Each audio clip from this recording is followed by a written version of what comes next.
Jangi. I am the finance officer at the Kenyatta Trust. Good morning, everyone. Good morning. My name is Moshigadi Mwambela. I work at the Kenyatta Trust. Good morning, everyone. My name is Benson Mudaura. I'm the admin assistant at the Kenyatta Trust. Welcome.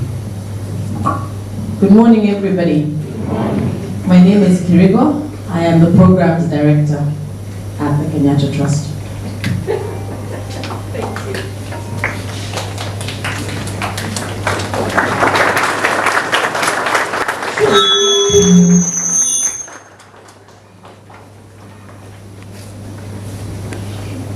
Okay, great, thank you very much. Next, I will ask the councillors to please come forward as quickly as you can, please.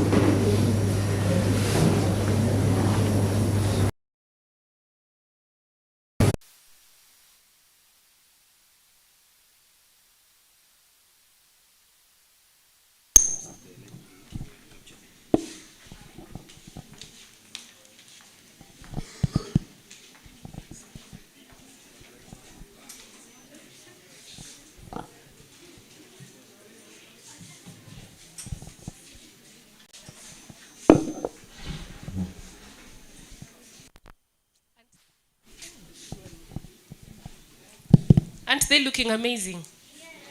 Anne, can I start with you so that then you can... Good morning, everybody. God is good all the time. It's so good to see you, and we thank God that we are here once again. My name is Ann Boro. You all know me, right? Yeah. I want us to introduce ourselves. We are the counselors who will be working with you. You guys know our job. We are here to give you psychological support, okay? Any burden that you came with, we are here to help you deal with it so that you go back home easy and lighter. So let me start from here. Good morning, everybody. My name is Sheila Okanga, and I'm a counselor here at the Coast and an art therapist. Good morning. My name is Dixon Ogweno Uhuru. I'm a counselor. Good to meet you. Thank you. Good morning. My name is Janet Ngunjiri, a counselor. Good morning. My name is Nancy Njaga, a counselor, and I'm really looking forward to good interactions with you all. Thank you. Good morning, everybody. My name is Wanja Mushiro. I'm a counselor in Nairobi, and we are here to support you. Thank you. Good morning. Bernard Mokaya, I'll be here with you. Good morning. Salaam alaikum. Kwa majina naitwa Jamila Wahome, mshauri kutoka Nairobi. Good morning. My name is Raphael Ngede, counselor from Muranga, and I'm happy to be with you. Thank you. Good morning. Good morning once again. My name is Pauline Kilonzo. I'm a counselor. God is good. Paul Maina, a counselor. I'm here with you. Good morning, everyone. Femida Otieno, a counselor here in Mombasa. Good morning. I'm Grace Moeni, a counselor in Nairobi. Karaja, counselor in Nairobi. Hi, guys. Natasha, counselor as well. Morning, everyone. Henry or Hussein, whichever works for you, from Nairobi, counselor, and I'm glad to be here. Would love to interact with all of you. Thank you. Excellent. Thank you very much. I'll bet you can't remember half of their names, but everybody has a name tag. So, musiwe na wasi. Next, I would like to introduce the Voyager team. The Voyager team, please come forward.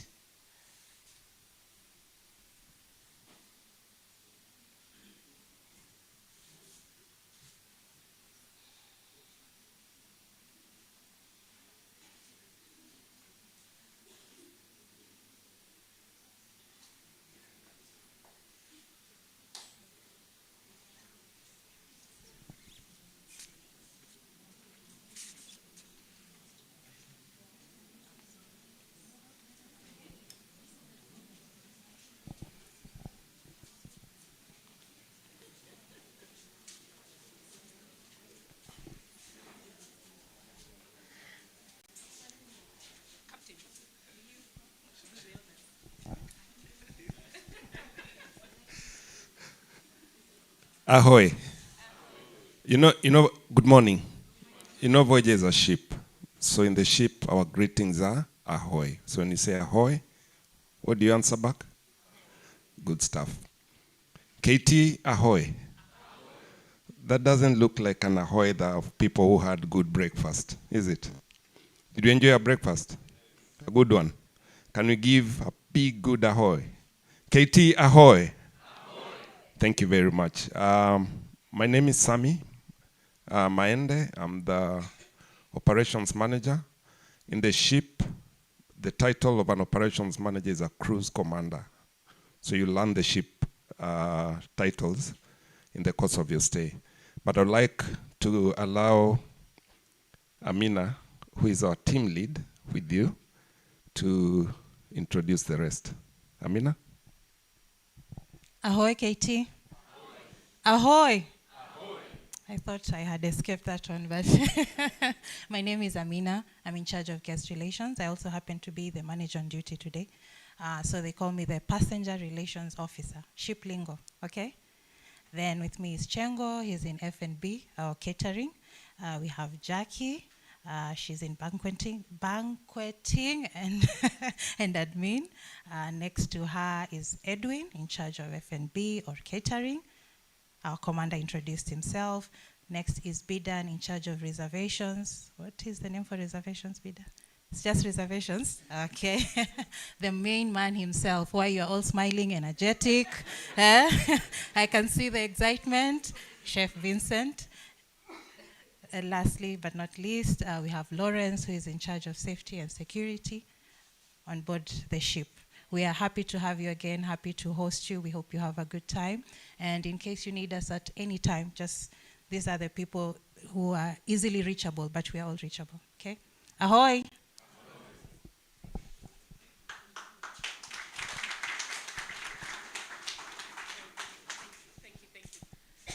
Thank you. Yeah. Akis, you clap for people, guys. You know, chef can decide you'll eat like high school.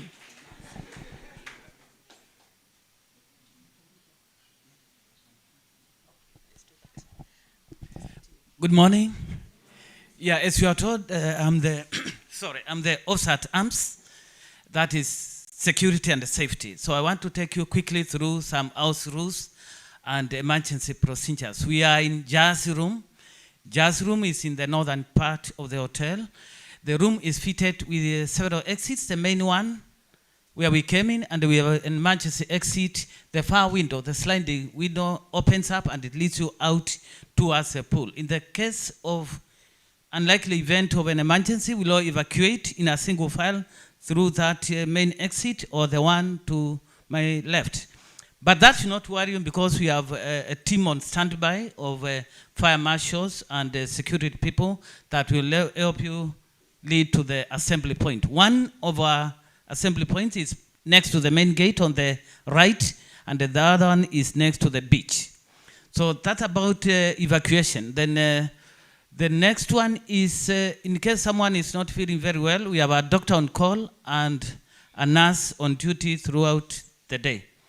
In the rooms, we have fitted electronic safes. So any valuables you have, important documents that you don't need during the day, you can store them in those electronic safes. When you walk out of this door to the right, the washrooms are at the far end. So just straight to the right. So by and large, that is it. We request that if you'll be using this room, when you leave for lunch, then the small items that you can put in your pocket, you can go with them, so that we get the waiting staff to refresh the room when you are on your break. So that is it, unless there are some questions. Good people, no difficult questions. Thank you very much. Enjoy the rest of your day. Thank you, Lawrence. Thank you very much. Excellent. Last but not least, I would like to ask all the peer mentors to come forward.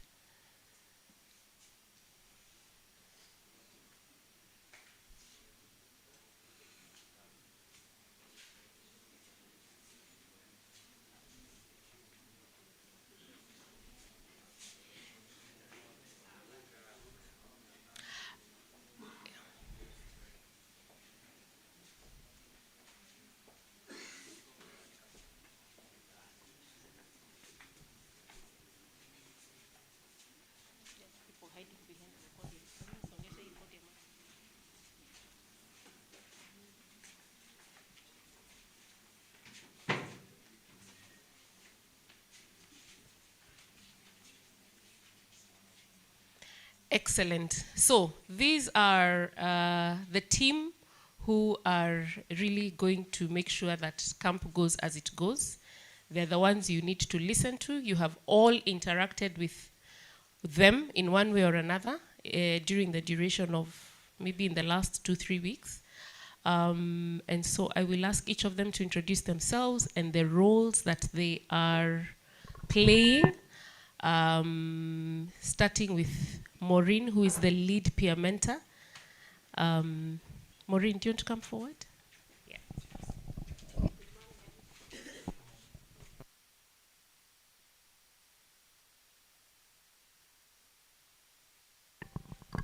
Good morning, everyone. My name is Maureen Wanjiko, and I'll be serving as the lead peer mentor. Enjoy camp. That means that I'll be making sure that everyone is aligned with the programs. So this is the team that you are going to work with, especially with time. Today we've come in a little bit late, and some of you are going back to the rooms. So if our time manager asks you to be in the hall at 7:45, please be seated at 7:45, okay? So that we do not have any commotion. We don't want movement by running. We don't want to get you back to the high school days, all right? So I hope that we are all going to work as a team. We have all worked with everyone you see here. Yeah, we are your peers, we are your friends, we are your sisters, we are your brothers. So if there's any glitch anywhere, please feel free to reach out, okay? If you have any suggestions, anything that you feel needs an improvement, you can communicate it to the team, all right? So that we all have a beautiful camp. Sawa sawa? Yes.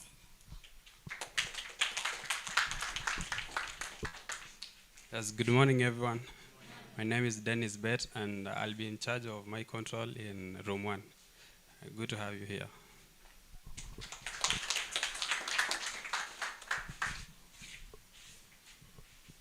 Good morning, everyone. My name is Samuel Muchai. I'm an alumni. I'll be helping the peer mentors with the facilitation. Thank you. Morning, everyone. Morning again. Yeah, my name is Elvis Kinoti, or Engineer Elvis, as you can see. Yeah. So I'll be the MC for the second room, and I hope you bring all the energy, because I'm bringing all my energy, man. So yeah, thank you. Have fun, yeah, and keep time. Yeah. Morning, guys. Doxil Ogucha. This year, I'll be in charge of ushering guests, but as always, I'm here for you guys. Feel free to reach out. Anything hospitality, anything welfare, I'm here for you guys. Have a nice camp. Good morning, everyone. Good morning once more. My name is Spencer Mwoso, and I will be in charge of the duty call. Have a nice day. Good morning, everyone. I'm Morgan Oigi, and I'll be in charge of hospitality. Have a nice day. Hello. My name, bado ni ile. Mwenda Moronge, LLB Horns. I'll be your MC. In both rooms, of course, we'll share with you how we'll be coordinating. And I hope you're all here to have fun, because this is tumekuja kujibamba namna gani. Have a nice week. Good morning, everyone. I am Sophia Nikishon. I'll be your nurse. I'm a qualified nurse, actually. So feel free to come to me, okay?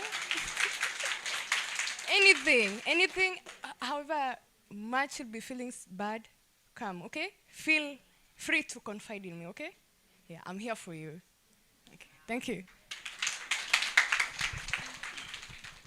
Good morning, everyone. My name is Kennedy. I've not met most of you, and there's a reason for that. I'm here as an alumni. Me plus, I think we are 10 of us.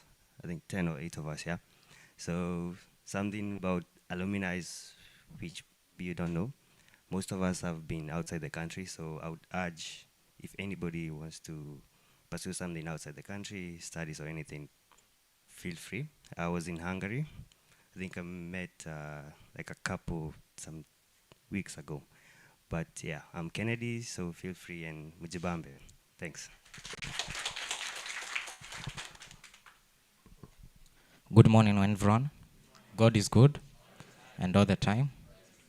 I am Lieutenant P.W. Thuku. I'll be taking you through, some of you, the people in room 2, I'll be taking you through building your social capital and community, and a supportive community. With me is Lieutenant Ramerian. Tutasaidiana. Hope mta enjoy. So sidhani hata tuiko haja kwanza tu nini, wacha Lemerian akuje because tutasaidiana. Good morning. Good morning once more. At a different capacity, I'm KT282, Leonel Lemerian. Hiyo ingine ilikuja baadaye. Yeah, so we've heard from Thuku, I'm Lieutenant Lemerian. We'll be taking you through tomorrow's topic. We don't want to talk more about it sahi. Tupatane huko nye tutakuwa nao. Hapa camp, I am your big brother. I'm your friend. So you can confide in, you can share a lot. Wenye mnataka kuja ipande ingine, mnaona vile mwili zinakaa si kupenda kwetu. Lakini you're welcome. You're welcome. And I think we'll share more on different forums, outdoor activities, ndani ya hall, and anywhere else tanipata we niite. Sawa. Si hapo tuko best. Wazi.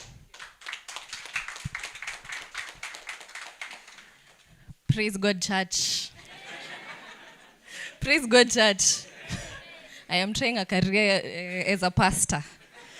My name is Njoki Kagia, KT007. I am an advocate, and I'll be part of the hospitality and welfare team. I'm here for you guys. Feel free to reach out. I was talking to Grash and I was telling her, this is my 10th year being a peer mentor. So I might know a few things about life. Feel free to reach out. And most importantly, have fun. Good morning, everyone. My name is Dinley, and I'll be in charge of ushering the guests, room 1. Good morning. My name is Bennett Jasmine Opio. I feel very blessed to be here, and I'm happy to see everyone. So I'll be the mic controller in room 2.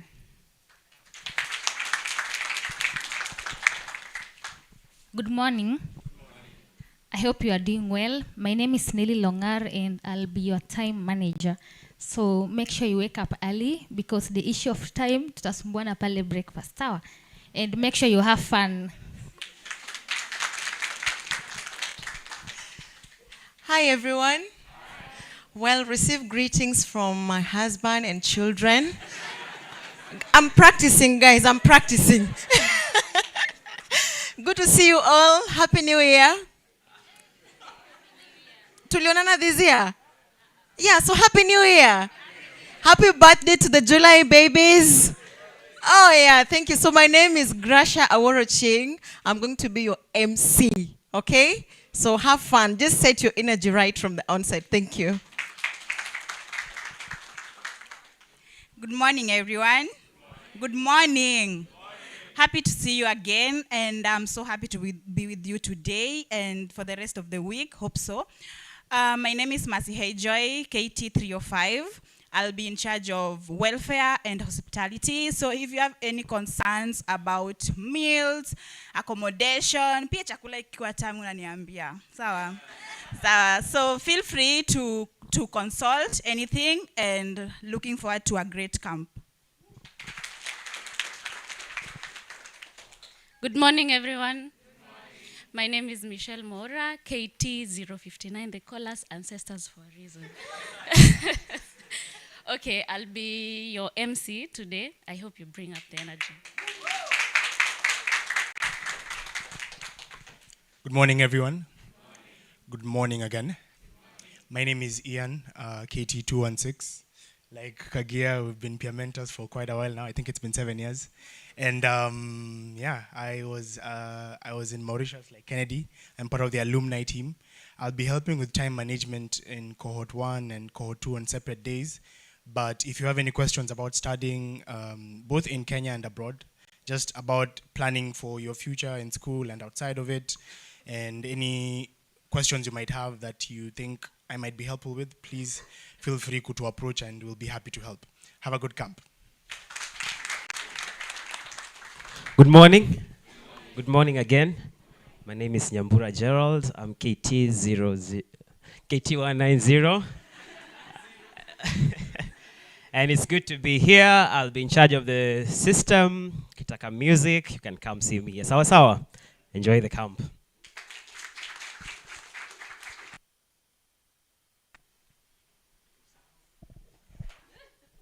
Good morning. My name is Kiruki Brian. I'll be in charge of sound together with Gerald.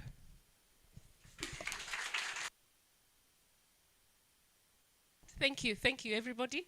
Guys, you better match this energy. Can we agree on that? At the very least, we will match their energy. Yeah? You guys are an amazing team. I am counting on you. I am counting on you guys to tap into their experience, tap into their knowledge, hang out with them, have meals or lunch with them, interact with them, come out of here a better person. Deal?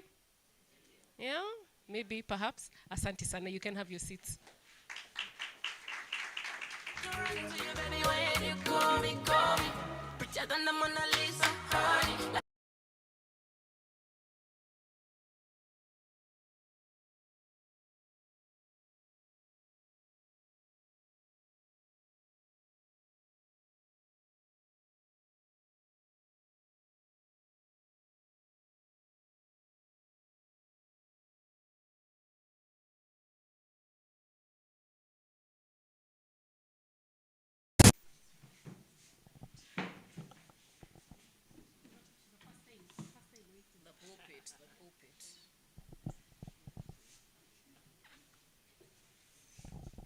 All right. Good morning, everybody. Good morning again. Can I get the energies that the peer mentors got? I'm not exciting. Good morning. Thank you. Right. It is a joy to welcome you to the 2026 Janjarukaad camp. The theme. Woo! Has anybody memorized the theme? It is here in front of you. Redefining ready. What does redefining ready, what are we talking about? Does anybody have a clue? Anybody? Are the peer mentors here to sort of share the microphone? Redefining ready. Why are we having to redefine ready? Hands can go up. It's good if you start practicing answering questions now, because you'll be answering questions for 4 days and asking them. Not yet? Okay, let me tell you why we're redefining ready. Because you guys are graduating into a world that does not look like what the world I graduated into looks like, right? You're graduating into a world that has different realities. You're talking about how many of you graduate and there are no jobs that are waiting for you immediately, yeah?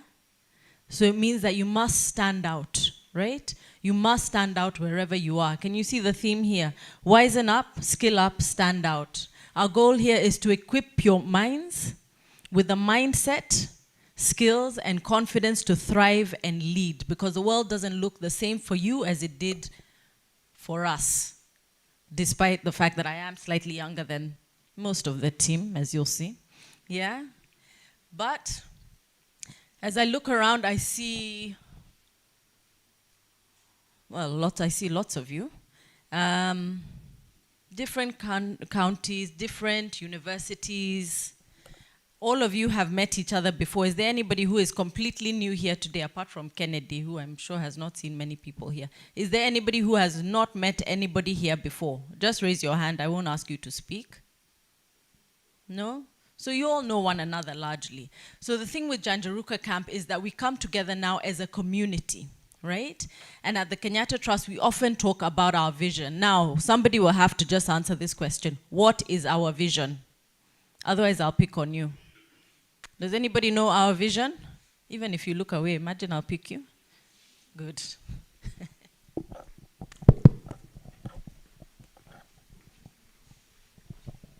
Good morning. Good morning. My name is Sylvia Njero, KT276. Our vision is transforming lives one family at a time. Through? Through education, yeah. Yes, fantastic. Our vision is transforming lives through education. It's what again? Let's say it again.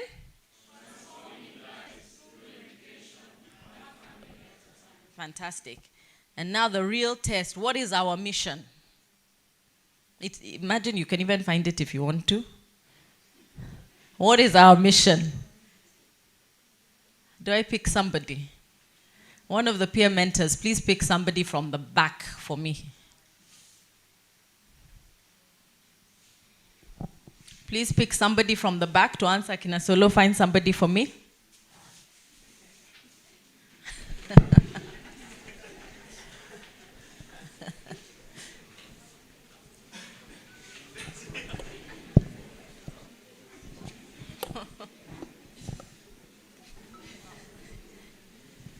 Yeah, stand up. He's given you the mic. Who is that?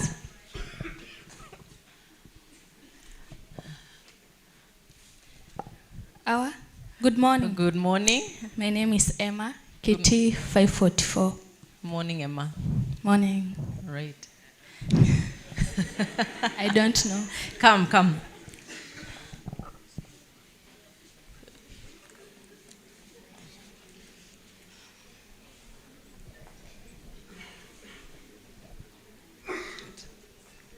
Okay. Don't be nervous. I'm going to give you the benefit of the doubt because that's our mission. So I'm going to allow you to read it. To educate and empower youth and their communities of origin for social, economic transformation. Lovely. Thank you, Emma. I know you'll memorize it. Thank you. Right?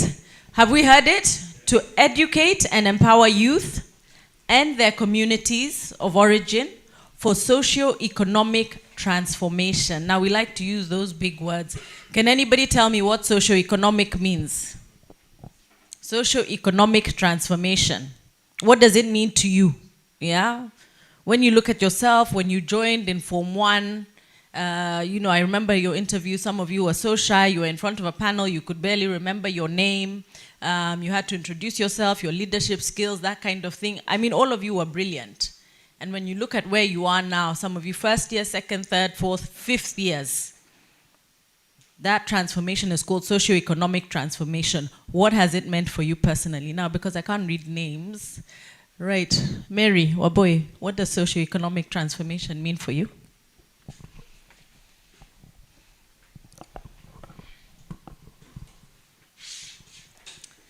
Okay, maybe when I define the two different words, social, being social is interacting with the people and the community, and then economic, that's skill-wise and maybe budgeting-wise. And as for me, it have built my confidence, maybe, yeah. Okay, good. Thank you, Mary. If I can get somebody from that side, peer mentors, please organize somebody to answer from that side. What socio-economic transformation has meant for you? Thank you. I'm looking straight at you with the football jersey, I think the black one, with the...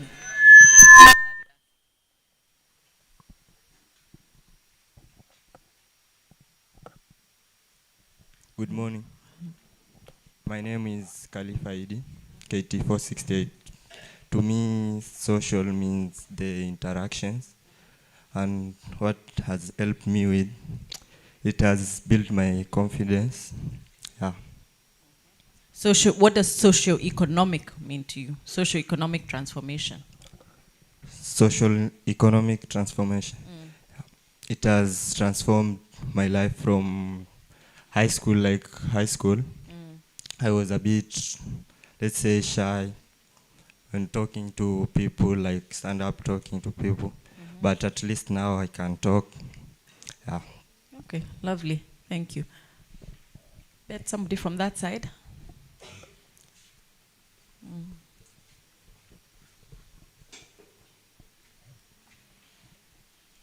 Were you given the mic? The young lady with the glasses and the black.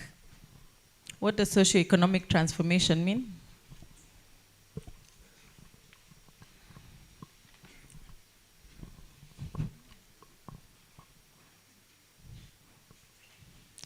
Okay, let's find someone quick. Just give anybody the mic. Look. looking away. Do you want me to pick somebody? Then literally just pick somebody to answer the question, please. Thank you. When you're given the mic, stand up quickly. Good morning. Good morning. Social economic means being transformed socially and economically. What does that mean for you? Stand up again. How has that, what transformation have you seen in your own life? It means having skills to interact and having skills to manage your finance. For you, that's the skills that it has built in you? Yes. Okay, lovely. Your name is? I'm Vincent Kipkoech. Vincent. Thank you, Vincent. Lovely. Right. So socio-economic transformation simply means helping people build better lives. Yeah? So it could mean getting your confidence. It could mean getting an education. It could speak to mentorship. It speaks to economic empowerment. It helps you find meaningful work or build successful businesses. But it also means becoming people who strengthen your own families, you uplift your communities, you create opportunities for others, and you leave places better than you found them, right? That's what it means to be a Kenyatta Trust scholar. Yeah, it doesn't mean just getting an education. It doesn't just mean you're in university and you have graduated, because we expect you to graduate, yeah? But it is going over and above that, yeah? We believe each one of you has a force of transformation, yeah? And so even as we begin this camp, I want to leave you just with one challenge, right? So when you leave here in a few days' time, you have gone through all the sessions. Don't just leave with notes from the sessions, right? Interact with one another, build a community, yeah, amongst yourselves. Yeah, encourage each other as you go through this camp. Leave more committed than ever to using your education to transform lives, yeah? Not just your own lives, but that of your family, that of your community, and that of your country at large, right?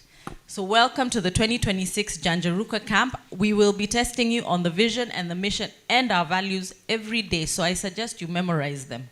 Sawa sawa? Yeah? All right, fantastic. Let us learn together. Let's grow together. Thank you all, and God bless you. Yeah?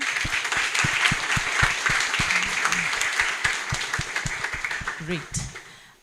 And as we're here, I would like to invite our director, Madam Nyokavi Kenyatta. I think she's in the room. Is she here? She was here? Yes. To just come and say hello to you all and say a few words. Thank you.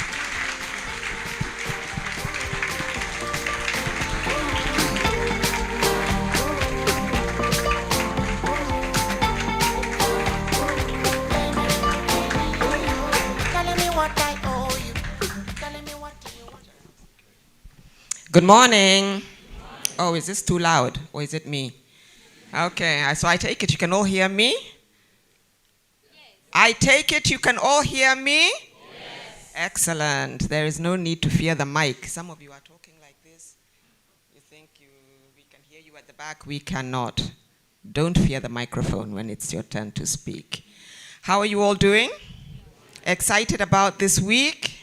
I think we are too. I just want to thank everybody, our KT scholars who are here, our peer mentors, all our counselors, admin staff for putting together this great program. And I just want to say welcome to this week. Enjoy, as you have heard. Like I always say at every camp, take the most, make the most, take advantage of all the people that we have put together for you, because they are here for who? For me. For who? They're here for you, isn't it? Yeah? So don't be shy. Yeah? If there is, you've seen all those spectacular peer mentors. If you see anybody with something you feel that you need or you want or you admire, look them up. Talk to them. Yeah, it calls for you to be proactive. All right. Let's not forget some of those lessons that we've been learning about as we've gone through these classes. Be proactive. It's the only way you can actually gain and draw as much as possible during this week. And as everybody has said, we also expect you to have fun, look after yourselves, eat well, exercise, get fresh air as well, important, and have the best time ever. We'll be with you throughout, so if you need to talk to us as well, in terms of this, the office and everybody, we are here. God bless you all, and have a wonderful week. God bless you all. Thank you, madam. Great, so I will take all of, 1 second. My apologies. A very, very big hello from our patron. He will watch you also on the YouTube, as it's been streamed live, but he has asked me to send his greetings to you all. God bless. Yeah, so you know when you clap and cheer, he'll hear you. So, chezeni kama nyinyi. So I'll just take very few minutes just to do a few housekeeping issues. This is feedback from the hotel. One of the major things that we struggled with last time was wastage of food. Yeah? Please, please, please, please. Don't waste food. I don't know how else better I can put that, but manage what you eat. Manage yourselves. You're all adults. Sindio? So just manage your portions, manage what you eat. Let's not be wasteful. As far as is humanly possible, let us be responsible for what it is that we partake. Number 2, I know the variety of food is excellent and you want to try everything, but you know yourself. If you have acidity issues, please don't come here like it's an emergency. That one is self-management. Sawa sawa. Whereas Sophia is here to help us, manage yourselves. So let's be responsible for ourselves, for what we do, for our interactions. The other feedback that I got from the hotel is that KT scholars are usually very, very disciplined, and my hope is that this year we shall continue as such, isn't it? So please, please, please, let's adhere to that. If you have any allergies, please let me know so that then we can plan around that. I know you had been asked before if you do, but I have not seen any feedback. But if you do, please, please, please let me know. The most important issue, time. Time. Today we've started 30 minutes late. Imagine this is unacceptable. Yeah? You all slept here, at least for the most part. It is day 1, I will let it go. But from day 2, in fact, not from day 2, from the moment we start today, let us keep time. Let us respect people's time. Yeah? There are some people who will be here very early in the morning, who were here actually even today, just to make sure that everything is aligned. So let's respect people's time. If you're told breakfast ends by 6:40, so that's 7:40, 7:45, you need to be seated in your rooms, please just honor that. Yeah? We are starting. When it's time to start, we will start. Whether there are 2 people in the room or 10 people in the room, we are going to start. Yeah? But I expect 100% cooperation in as far as that's concerned. Yeah? Very, very quick overview of the program. I know you have all been sent the program, so you've all familiarized yourselves. We are splitting this camp into 2 groups. So we have our 1st and 2nd years who we are calling Group 1, and we have our 3rd, 4th, and 5th years who we are calling Group 2. Yeah?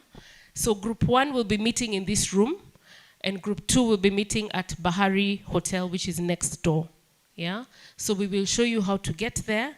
When you're shown the route that you need to get to the hotel, please use that route. Yeah? We've only been given access to the conference room, so don't go and see what their swimming pool looks like or what the restaurant looks like. That's none of our business. Sawa sawa. So let us comply. When it is time to move over to that room, let's do that as quickly as possible, again, so that we keep time. Sawa sawa. Everybody has a name tag. Is there anybody who doesn't have a name tag? Yeah? If you don't, you will be given by your group leader. Does everybody, first of all, know who their group leader is? Is anybody who doesn't know who their group leader is? Their group peer mentor leader, that's what I mean. We all know our group peer mentor leaders, yeah? Please make sure you get your name tag. You're expected to wear your name tag at all times, through and through the whole of this week. Sawa sawa. Because we need to identify ourselves, we want to interact with each other. I don't want to call you Nani, sijui who. Yeah, let's get to know each other. Sawa sawa. Every morning we will be having an admin session for about 20 minutes or so. We'll be having different conversations in the different rooms. Then we start on the various topics of the day. There'll be different topics for both groups, and that is really the reason for splitting them, because the conversations are different. We'll be having a session from morning, then we have a tea break, then we have a mid-morning session, then we have a lunch break. Group 2, you will be coming back to Voyager to have your lunch, yeah? But you will be having your tea breaks within, the hotel will set that up for you, but lunch is at the main hotel. So again, it's just that movement. Just make sure that movement between the two hotels is very swift. And the peer mentors will guide you with that, yeah? When they tell you to move, please move. But don't wait to be told to move. Mjitume hata nyinyi, si ndio? Haya. At 4 o'clock today, we are meeting for a memorial event here in this room. So please ensure that you're here by 4 o'clock. It will run for about 1.5 to 2 hours. Again, please don't drag yourselves. Just let's do what we are supposed to do, yeah? Tomorrow will be a normal day for both groups. We'll have our topics of the day, and from 4 to 6 we will have our outdoor activities. On Wednesday, same thing, we'll have our outdoor activities, but we'll be having an awards evening from 6 o'clock. Is it? Yeah, from about 6 o'clock, 6:30. We will have a different setup for that. So we will not have dinner in the main restaurant. We will have a different setup where we will have our dinner and our awards evening in a private sort of setting. So just bear that in mind. And then on Thursday morning, we all meet here again as we're meeting now, so that we can have our official sort of admin and closing session before we break out into our various groups for the rest of the day. Do we have any question?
1, 2.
Hivi.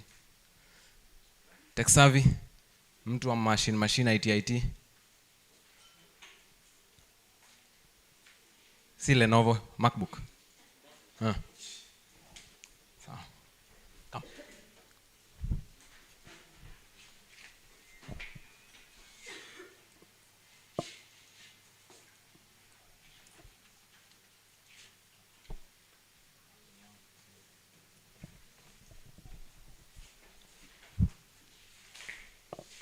Okay. Let me see how many first years are in the room. First years.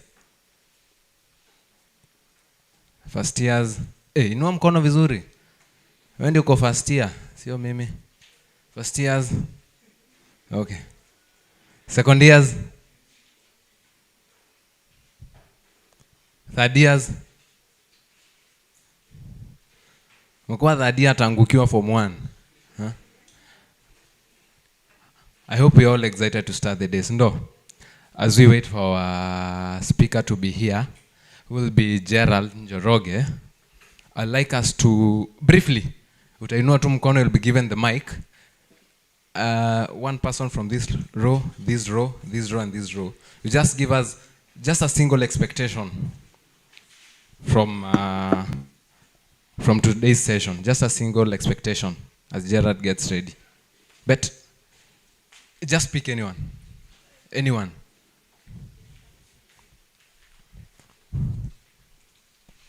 Aya, tumepata hapa. Just a single expectation. To learn new things. To learn two things. Be clear. New things. Oh, to learn new things. Aya, Santi.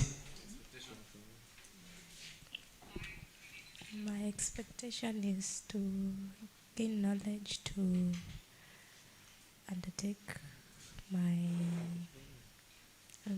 life. Memsikia? Memsikia? Aya, again, acha to make another clarity. Once you are sharing anything through the mic, ukishika, be audible enough. Tuko sawa? You remember the way of introduction, your name, your school, your name, your KT number, and your school. So that's okay. And your year. So let's do an, patia muna patia, na uanze your introduction well. Good morning.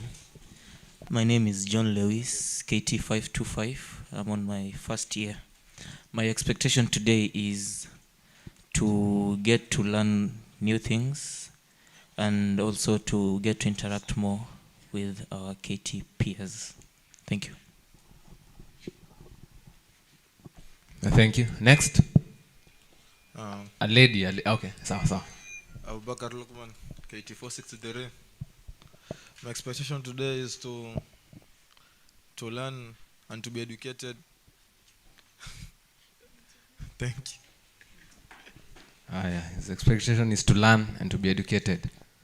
I think our one more person. Pale nyuma. Hapo. To the left kwa kona hapo. Good morning. I'm Kelvin Kiplimo, KT 556. I'm in first year. So today I'm happy and I'm ready to learn and interact more with more KT people.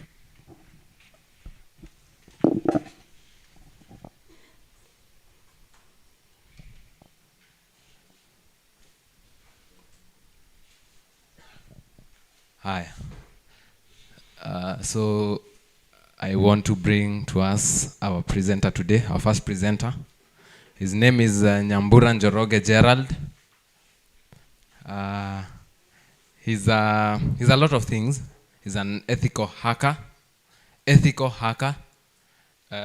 He's also a fitness enthusiast. And he's also a bottlers fan. You know the bottlers, eh? He's an Arsenal fan. So please give him some grace. They are still celebrating their win. Ladies and gentlemen, give it up for Gerald Nyambura. Makofi mzuri.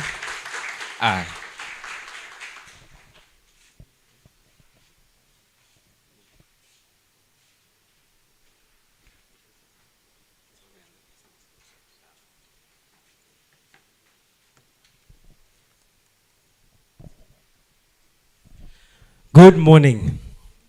Good morning. Good morning. Mkwaje? Are you ready for today? Are you ready for today? All right, all right.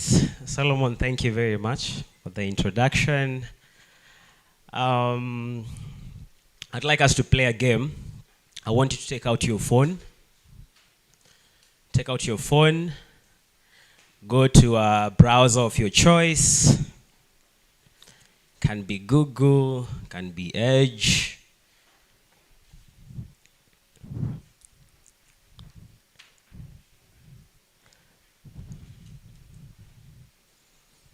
Are we all there? And make sure you have data. Make sure you have data. Are we all connected? Super. I'd like us to play a Kahoot. How many know what a Kahoot is? Okay. So I would like you to go to www.kahoot.it. www.kahoot.it.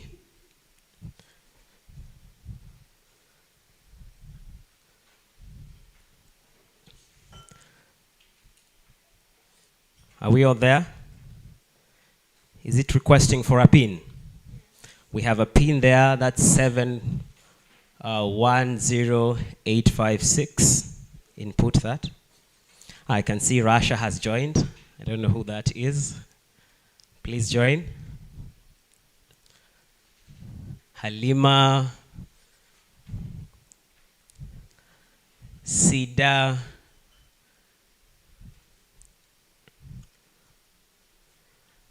One Tam, Ghana. Anybody facing a challenge? Right, that's good. Nice.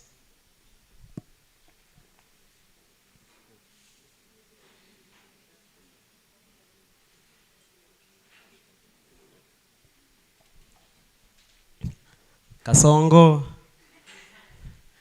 Dori, please make sure you've joined the Kahoot.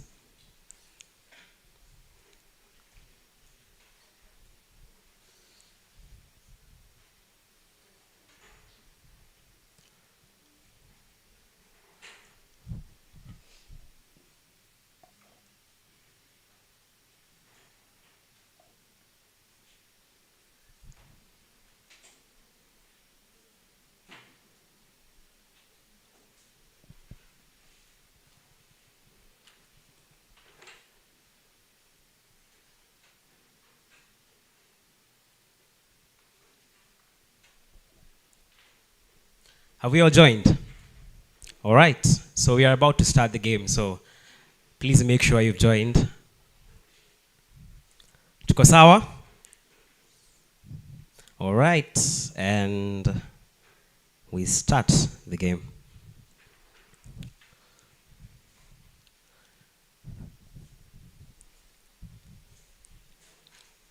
So there's a timer, so be quick. That's the first question.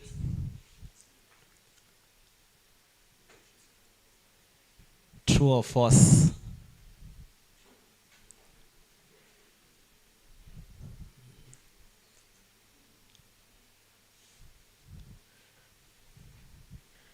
Six, 5, 4, 2, 1.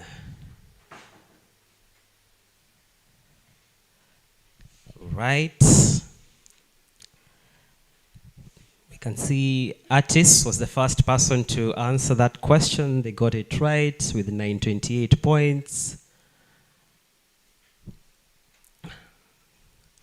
On to the next question. Remember, we're only going to display those who answer very quick and correctly.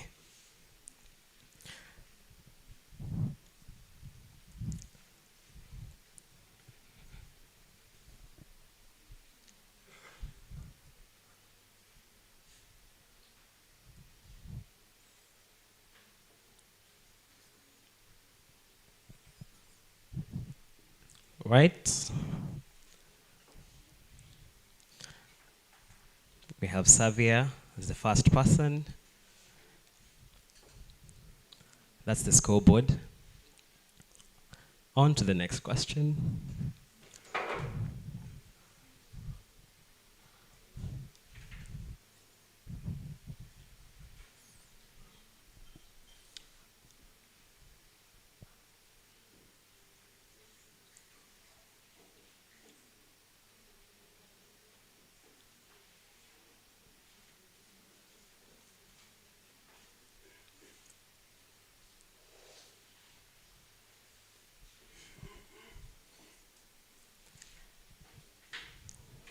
Artist, who is artist? Oh, nice. Let's go on. Next question.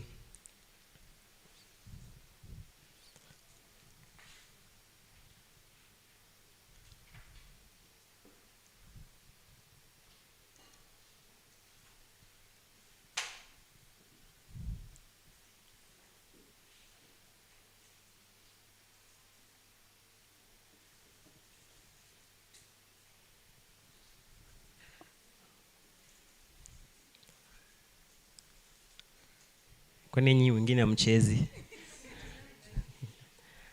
All right. Next question.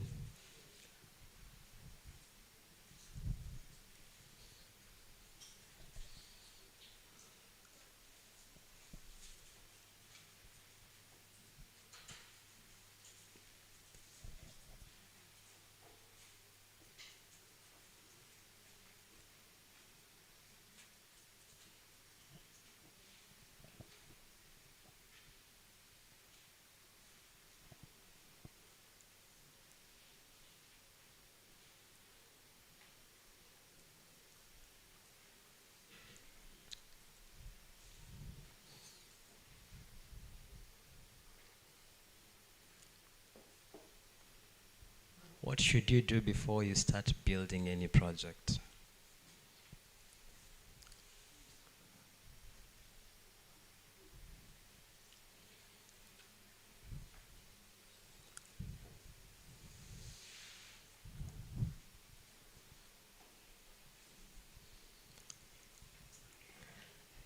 Ghost.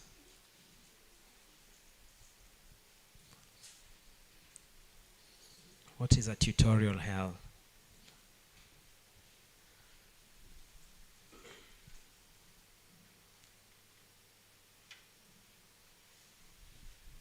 Ten seconds.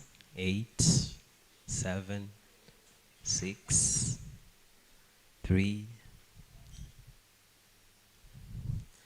Right. Halima. Let's go on. 4 more questions.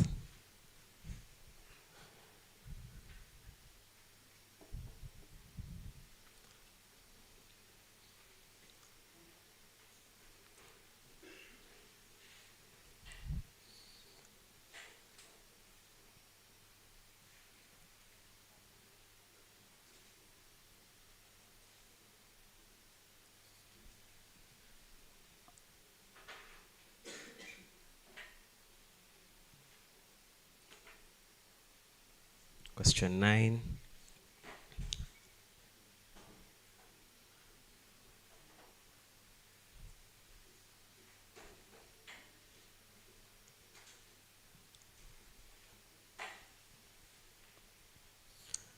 You need to already know exactly what career you want before you start building your portfolio.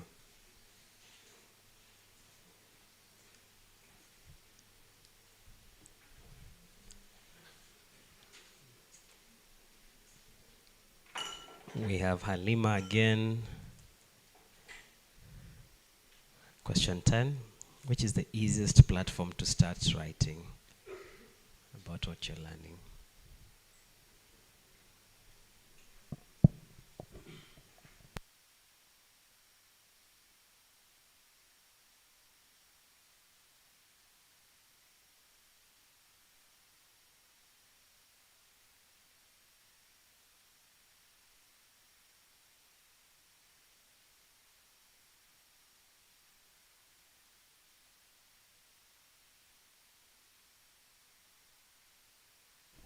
one more question.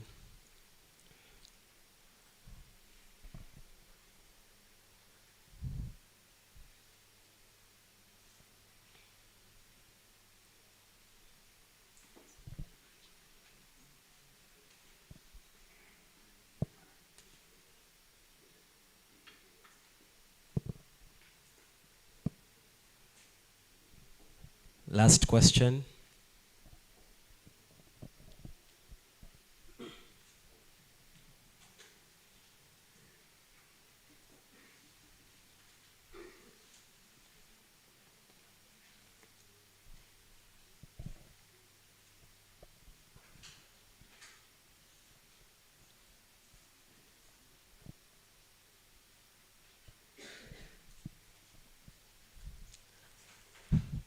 Yes, and that was the last question.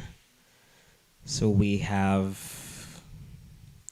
number 3, 2, and 1. Halima. Congratulations, Halima. Please take a photo of this. We have a reward for these guys. Mpigieni makofi. Halima, tafadhali simama. Who is Artis? Artis, oh, please stand. Please give her a clap. And Mash. Who is Mash? Oh, right, at the back. Please stand up and wave. Very nice, very nice. So where are the rest? Yeah? Time. Okay, okay. So if you didn't get 100%, that's exactly the reason we're here today. Are we together? Today's topic is about building your personal portfolio. Building your personal portfolio.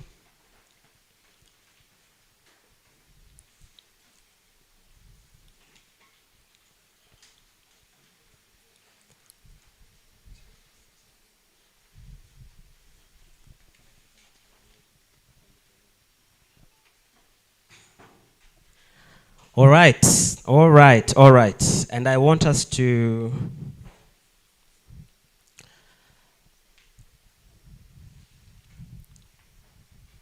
we good now?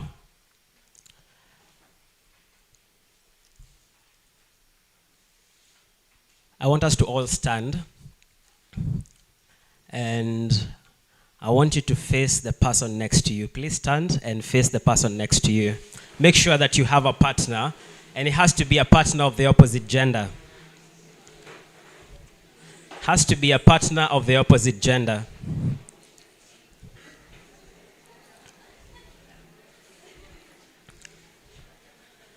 Are we good?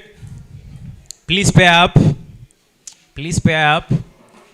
Make sure it's a partner of the opposite gender.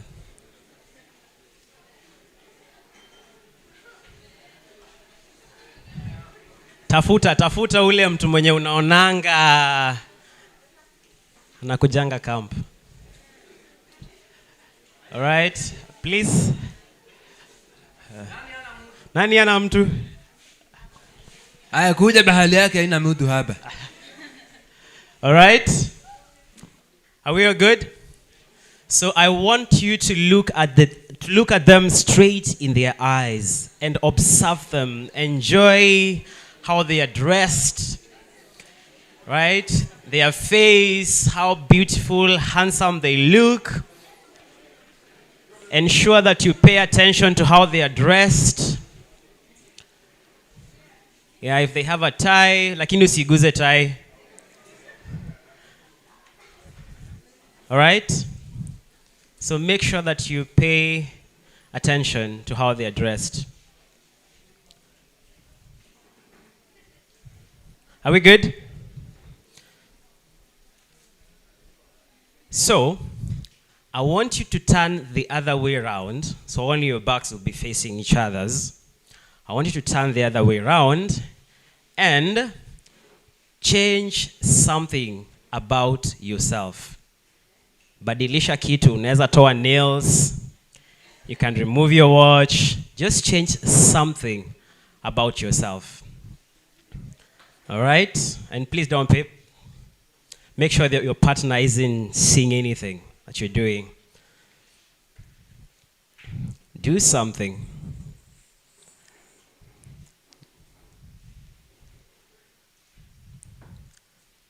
So now, turn to your partner. And I want you to try and recognize what they've changed about themselves. Look at them closely.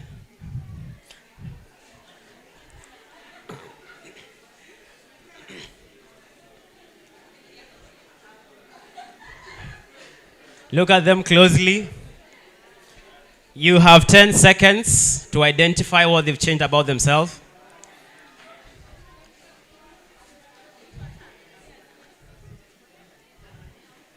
6 seconds. 5 seconds.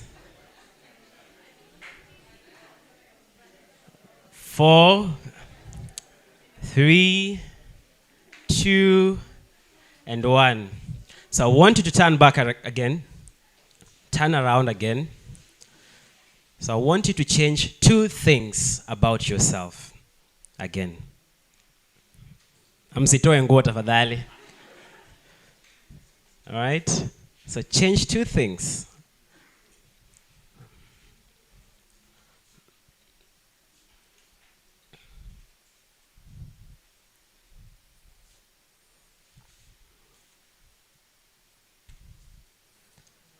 So turn around. Now try and identify what they've changed about themselves.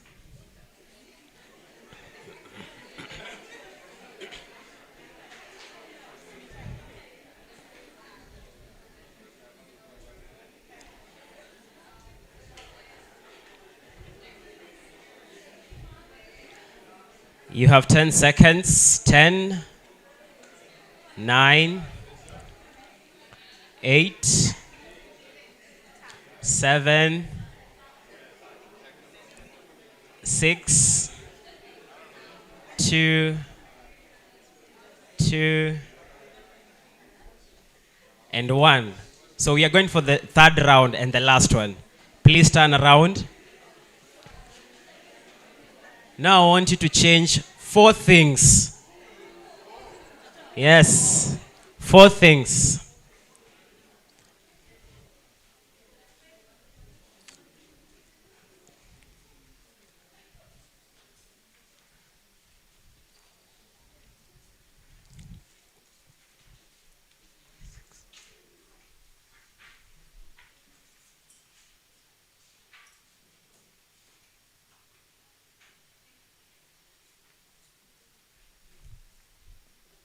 We done?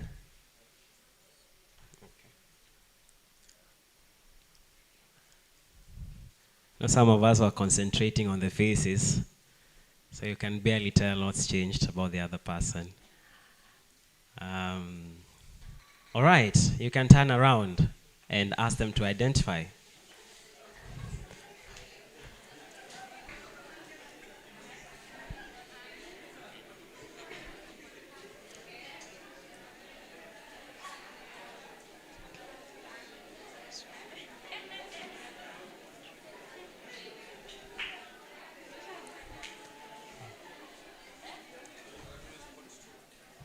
You have 10 seconds. 10, 9, 8, 7, 6, 5, 4, 3, 2, and 1. You may get seated now.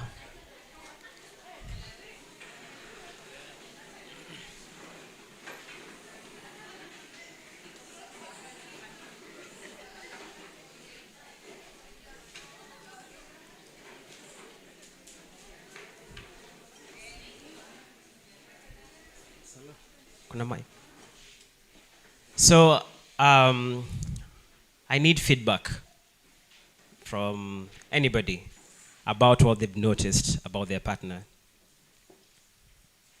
how the experience was. You can raise your hand, I can bring the mic to you.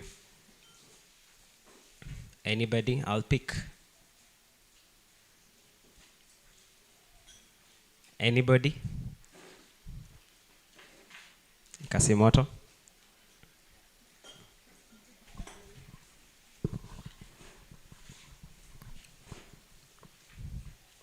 My name is Kasimoto Kevin, KT number 237. So one of the things I noticed about the partner I had, I realized that they didn't have much to change, first of all. So they had to work with what it's available. Then at the same time, I noticed that I was so concerned about changing myself more than what they're changing. Yeah. So to some extent, I might have missed some things that are changing. Yeah. And then at first when you said, look to your partner carefully and notice whatever they're dressing, how they're looking and all that. Realize in the beginning, it wasn't like kicking in what will happen next. Yeah. So to some extent, I didn't pay a close attention of who or how they were looking, whatever they're wearing and all that. But as we started playing the game, I noticed there are some things I didn't pick at first. Yeah.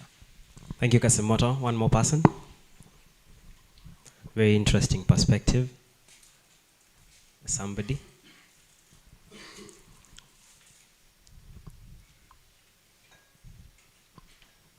Elsa.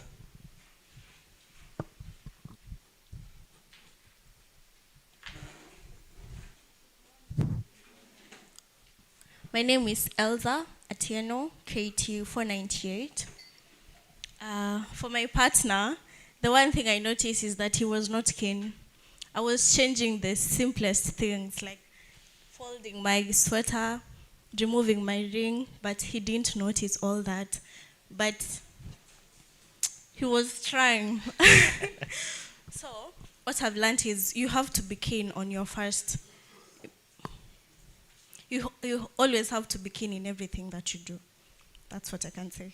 All right. Thank you very much. There are various interesting perspectives that you can get from that game, but I want us to concentrate on this particular one. See how difficult it was to realize what's changed about your partner. It is exactly the same way employers struggle to find what you've done if not put in one place. If the person standing next to you is finding it difficult to identify something that has changed or you've modified about yourself, is exactly how employers struggle to find what you're good at if not presented in a particular way. Are we together? How many people have LinkedIn profiles here? Please raise your hand.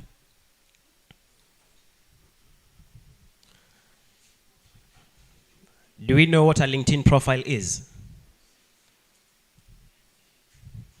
Please raise your hand again. All right, keep your hands up. How many people have updated their LinkedIn profiles in the last 3 months? Wow, quite a number. That is exactly why we're here. We're here to look at who you are right now and who you can explain yourself to be. LinkedIn is a professional networking platform where you get to meet people in your profession and you can connect with them for jobs, for opportunities, for internships. I know this might sound a little bit cryptic because we are still in first and second year, but it will come to that point. I would like us to discuss or have a conversation on what a portfolio is. Anyone who has an idea of what a portfolio is?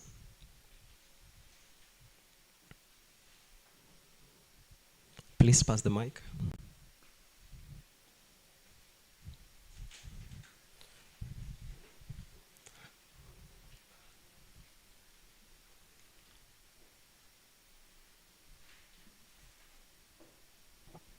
Okay.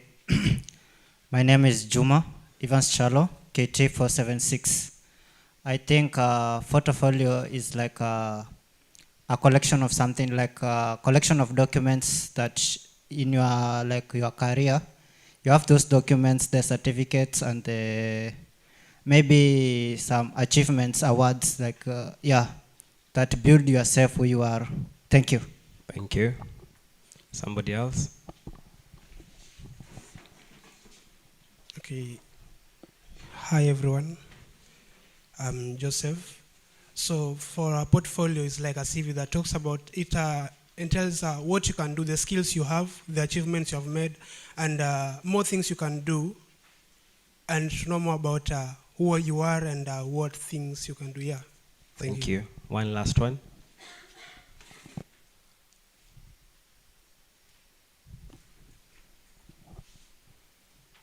Morning. I'm Sharon, KT464, and for me is that it's the evidence that shows the skills and the progress of someone throughout the life. Thank you very much. Usually on the career. Thank you. Thank you very much. I'll start with a very short story. I was admitted in KU in 2019 to take IT, Information Technology. And KU is a really good school. It's produced great people, and I knew that about Kenyatta University. At first,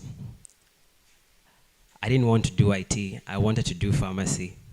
And when I got to school, it was really difficult for me, especially in the first semester, because I was trying to, I had this doubt that this is not really what I wanted to do. And then my success is based on whether or not I liked the course. I did the course. I decided to do IT because it's incredibly difficult sometimes to change a course if you haven't met the required grade for you to do an interfaculty transfer. So I decided to focus and to do my very best because I had a commitment to the Kenyatta Trust. I had a commitment to myself that I wanted to study and study very hard. So in our first class, we had a lecturer. Her name was Winnie. Winnie kept insisting on every lesson that you guys should start practicing programming at this stage. That was in my first year. She repeated the same message in our second year, in our third year, and also in our fourth year. IT is a very practical field or a very practical course, and there are lots of things that you can do in IT. But for me, I thought I had time when I was in first year, and looking at the academic calendar, you have 2 semesters for the whole year, the second year, the third year. I definitely knew that I had time to learn programming, code very well, build software.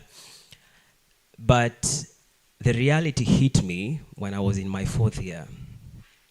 Throughout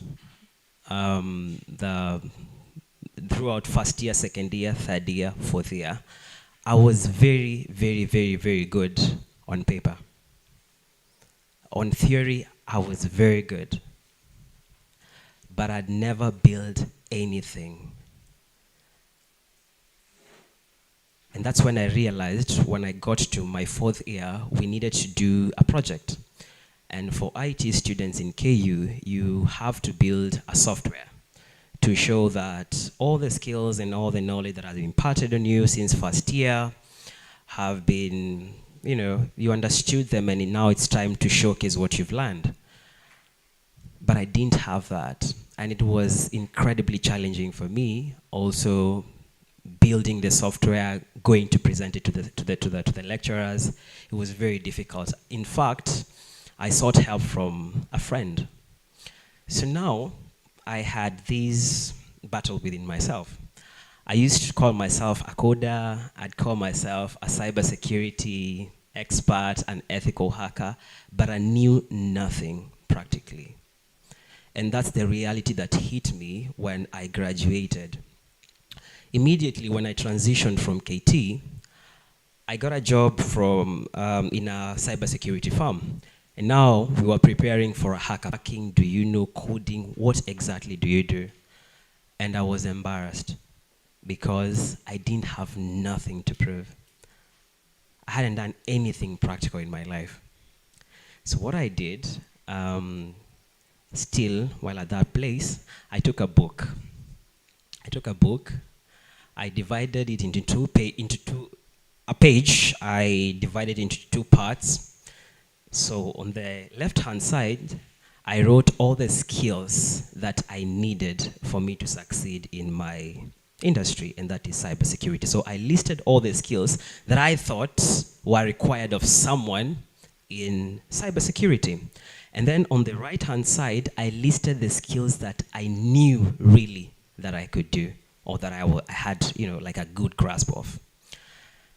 On my left-hand side, I had 32 skills that I thought I was good at.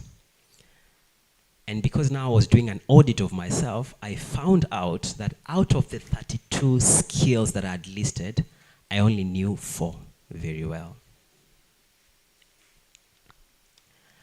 And that is exactly what happens when you're in campus. We have this illusion that time is moving so slow and that we'll have plenty of time to practice, plenty of time to learn about things, and then you realize that at the end, it's 4 years past, you have nothing to show. I did that around 2 years ago, or a year and a half ago, and I decided that from now on, the skills that I had listed, what I was missing or lacking in my skill set, that is exactly what I was going to work on. And that's how my journey started. I got a job in a solar company later after that as an intern. I worked for around a month. Technically, it takes around 3 months of probation for you to transition from an intern to confirm that you work for this particular company, and then maybe the promotions later in the future. It took me only 4 weeks to transition from an intern, being confirmed in the company, and later on 2 months to be confirmed as the head of the IT department.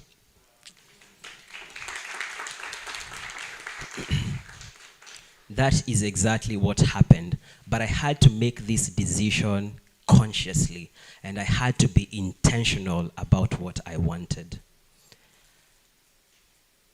When you get out here in the job market, there are specific things.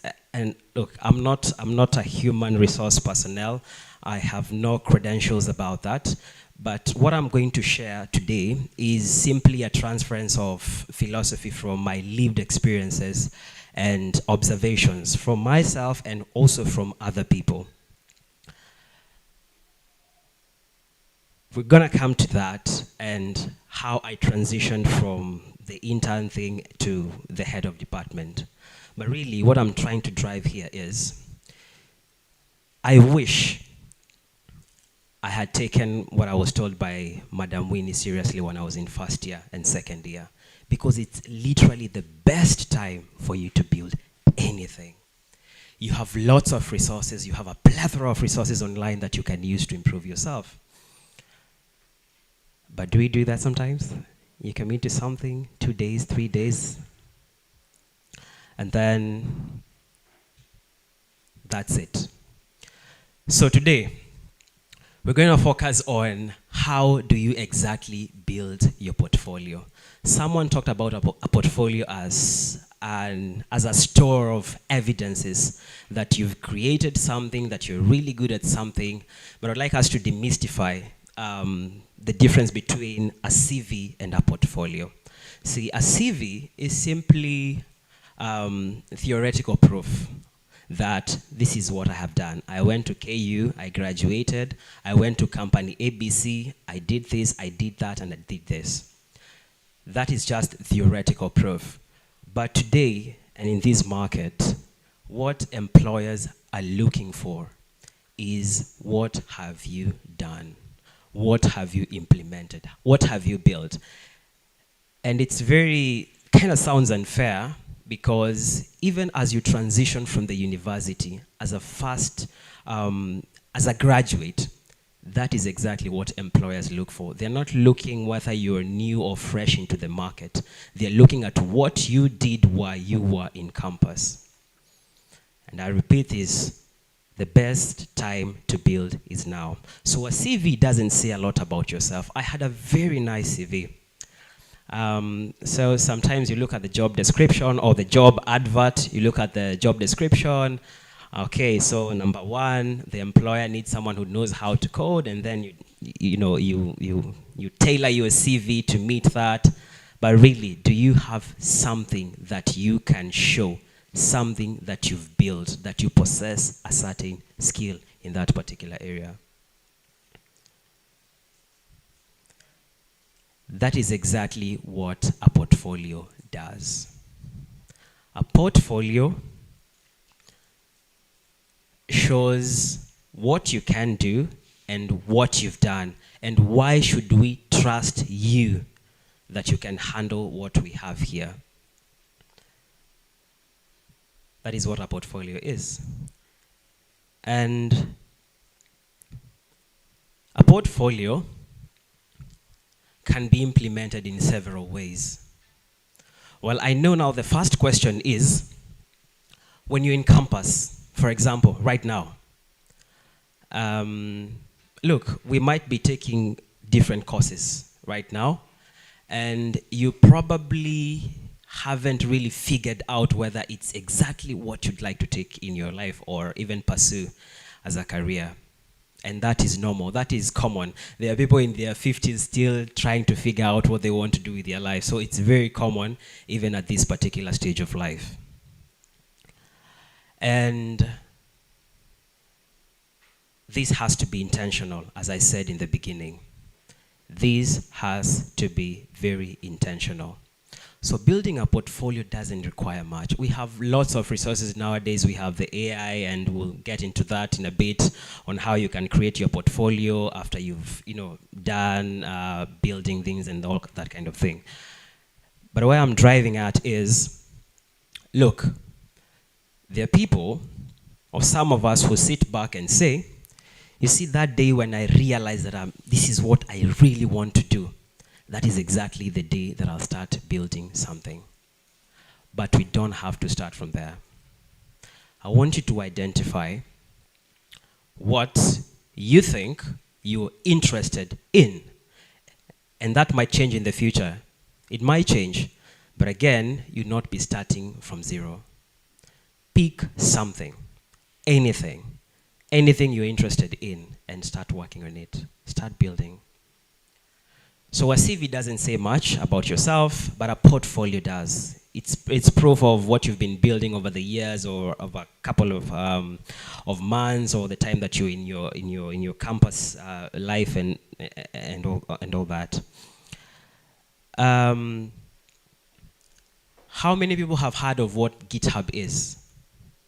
GitHub? It's okay. LinkedIn, we've all heard of that. Anybody? So a portfolio may consist of several things, okay? So it doesn't have to be,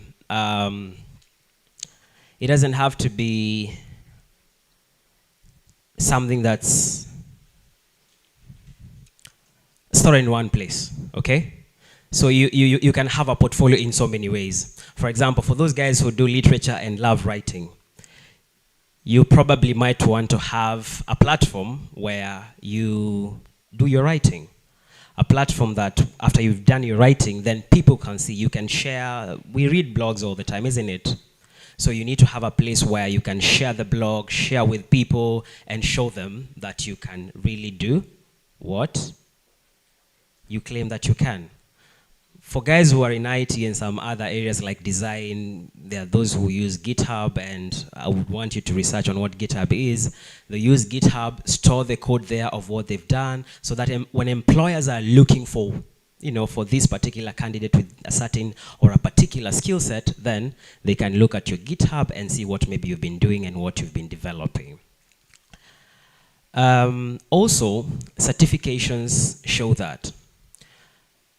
And I'm talking about practical certifications. There are also theoretical certifications that you can do, but they don't really prove much. So it's up to you to find out in your industry or in your particular area of interest what exactly are the certifications that prove or that have practical proof that you're who you claim to be or to have done. I want us to talk about campus life. Campus life is very interesting, and there's a lot to do at campus. There's bash. Most of us barely are on our books in campus. We only attend lessons, right? Inaanza saa mbili, inaisha saa nne, and then I'll have plenty of time for myself. That's exactly what we do at campus. So particularly, in my degree or during my time at KU, there were so many groups or so many clubs in our school. There were music clubs, there were Google Developer Students Club, we had choir, we had so many clubs with different kind of things or doing different kind of things. And so for me, this was my view about it. This was my view about the clubs. I viewed clubs as a waste of time when I was in campus.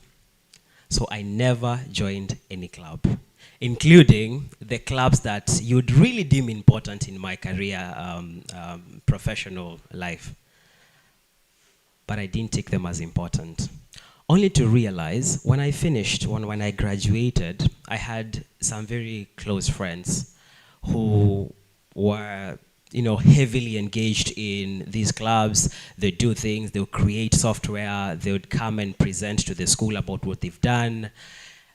But I didn't have any of that.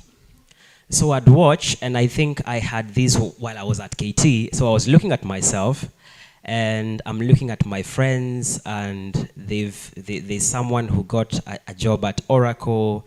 There's someone who is at Standard Chartered Bank, and they are really doing amazing things. So when I looked at myself, again, I didn't have nothing.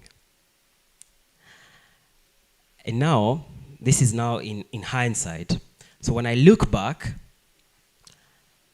I realize how important the clubs were. Because it is in these particular clubs where you get to network with people in the industry, people who really know maybe more about the industry than you do.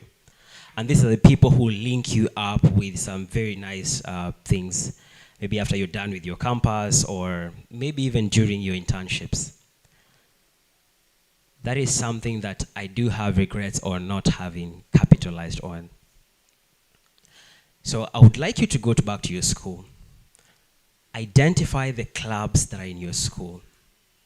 And again, I repeat, this has to be very intentional.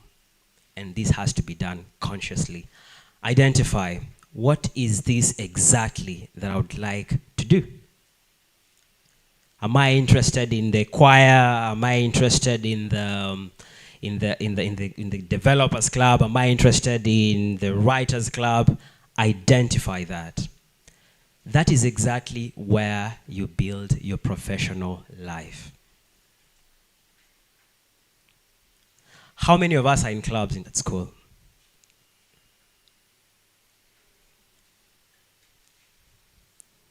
Yes, please pass the mic.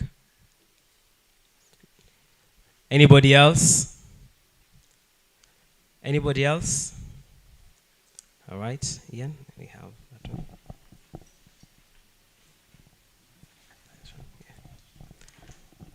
Please tell us the name of the club, what you do, and how you think that helps you.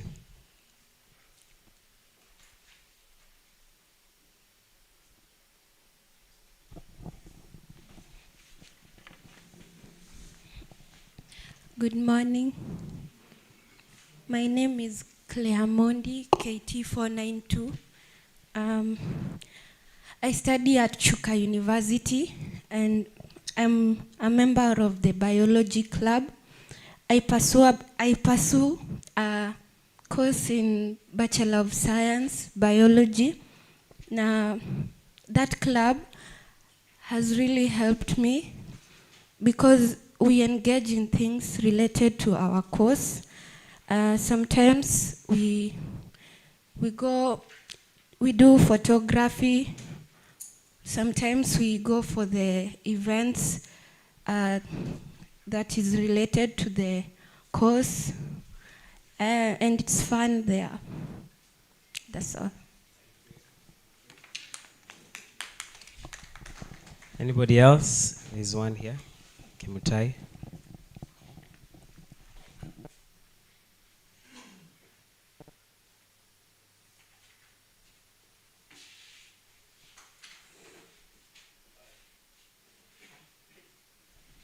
Hi, my name is Asbel Kimutai.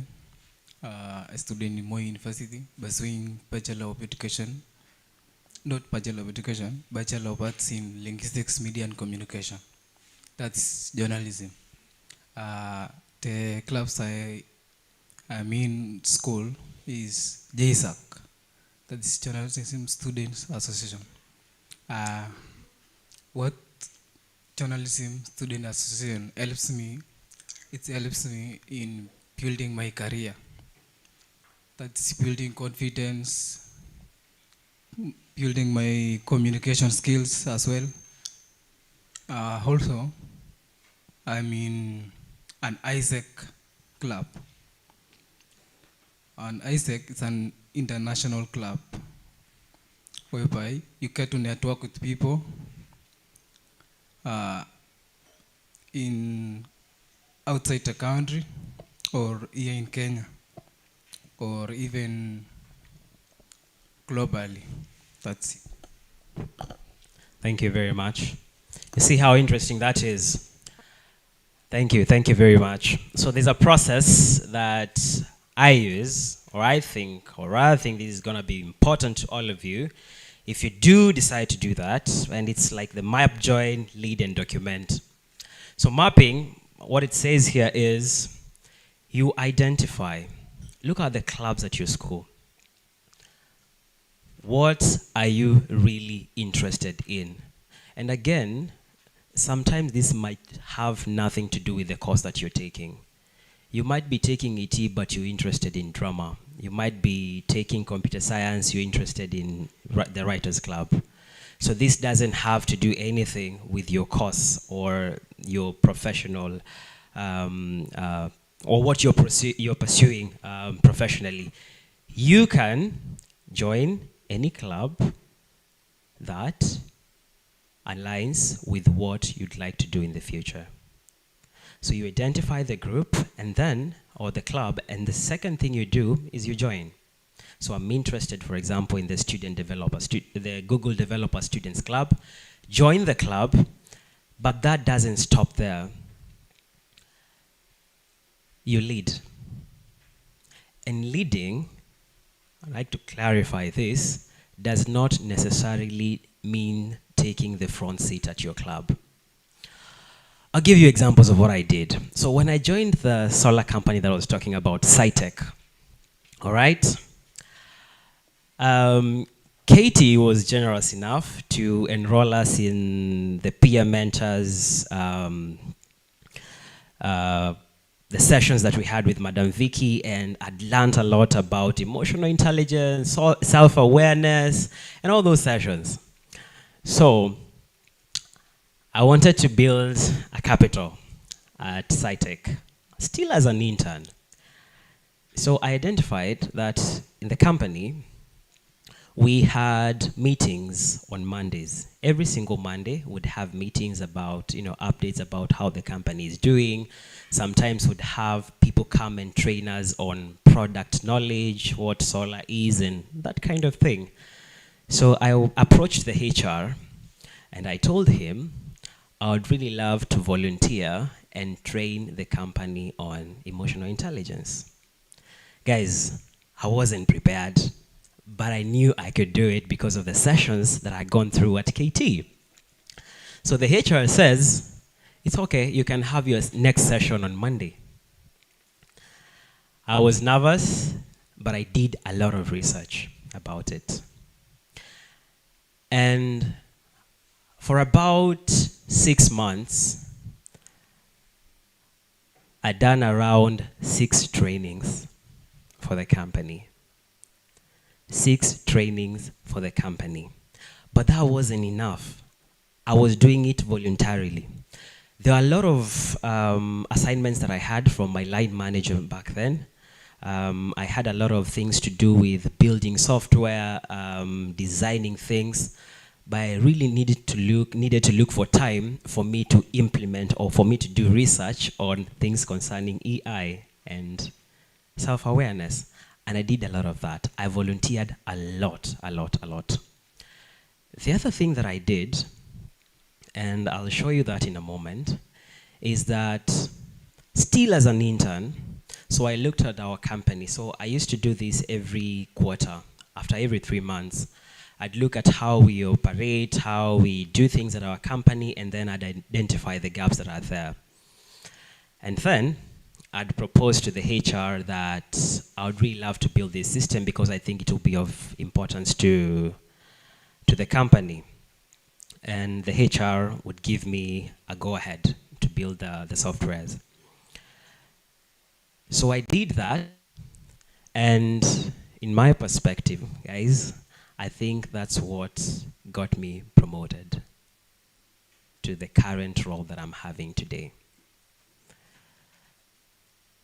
The reason I'm sharing this is that you do not have to wait to be appointed as a club secretary, as a club chairman or chairlady, as a club's organizing secretary. What you do is that you volunteer. All right? I know this might not sound as serious as I take it to be to you, but it's very, very, very important to volunteer.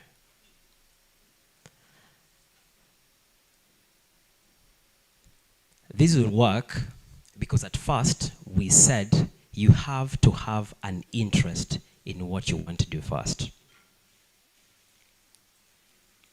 You need to have an interest in what you want to do first, because sometimes it's very hard volunteering to something that you're not interested in. So identify that, volunteer to do things.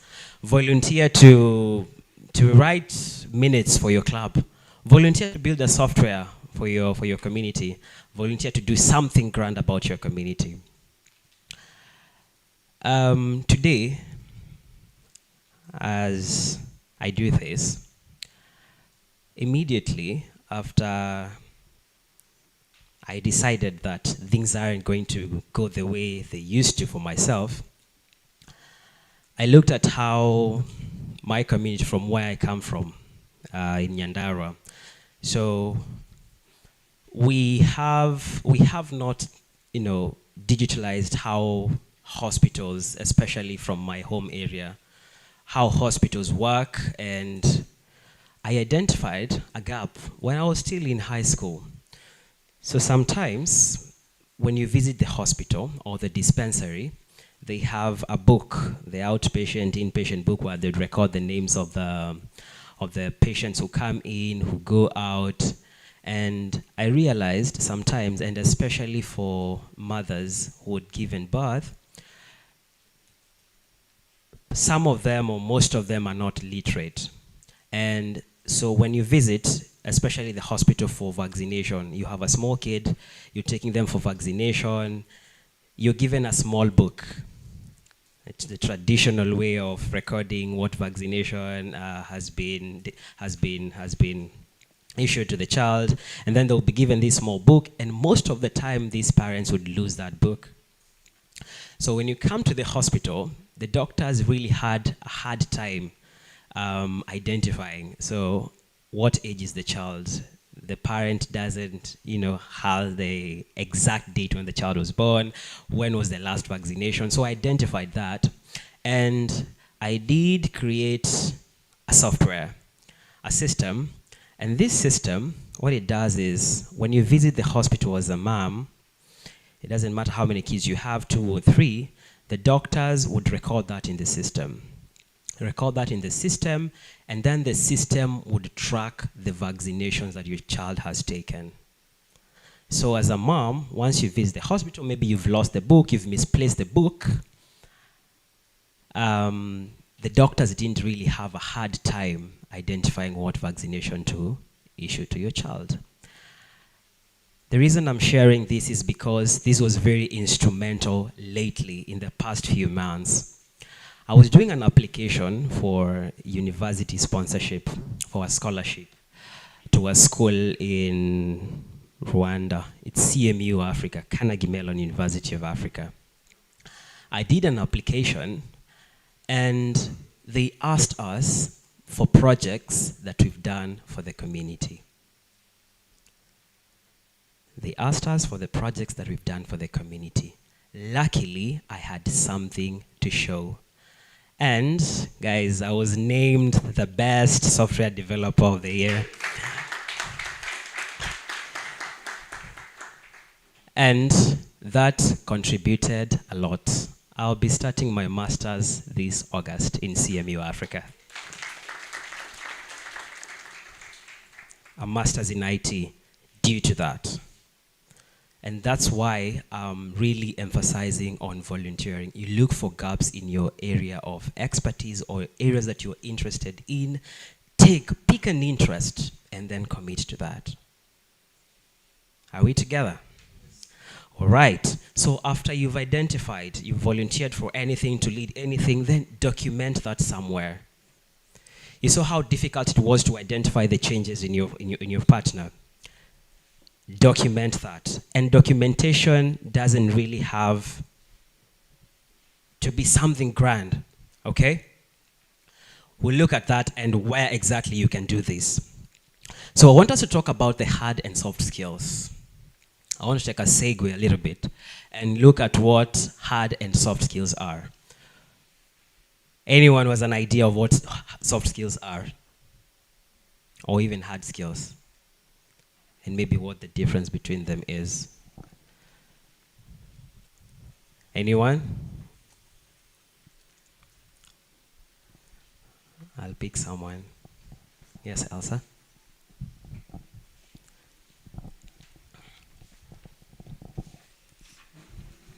Good morning. Good morning. My name is Elza Atieno, KT498. I'll just try what I think. Okay. For me, I think hard skills. Sets that you either have or you don't. You can dance or you can't. You can code or you can't. You can write or you can't.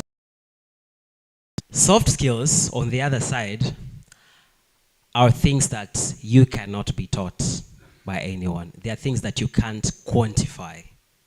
All right, so I can't teach you how to be reliable.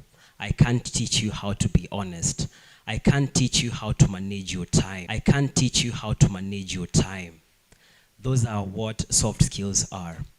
So the good thing, and if you really want to be considered for anything in the future, you're looking for a job, you're looking for an internship, first of all, you need to have something that you can show your employer that you're very good at. The skill that you're good at. You all know the different industries that you are in. Identify, this is what I'm good at. I'm good at dancing, I'm good at writing, I'm good at coding. Identify that. And then work on your soft skills. Your employer can teach you how to use a particular software, but they can't teach you how to communicate properly. You can learn that by yourself.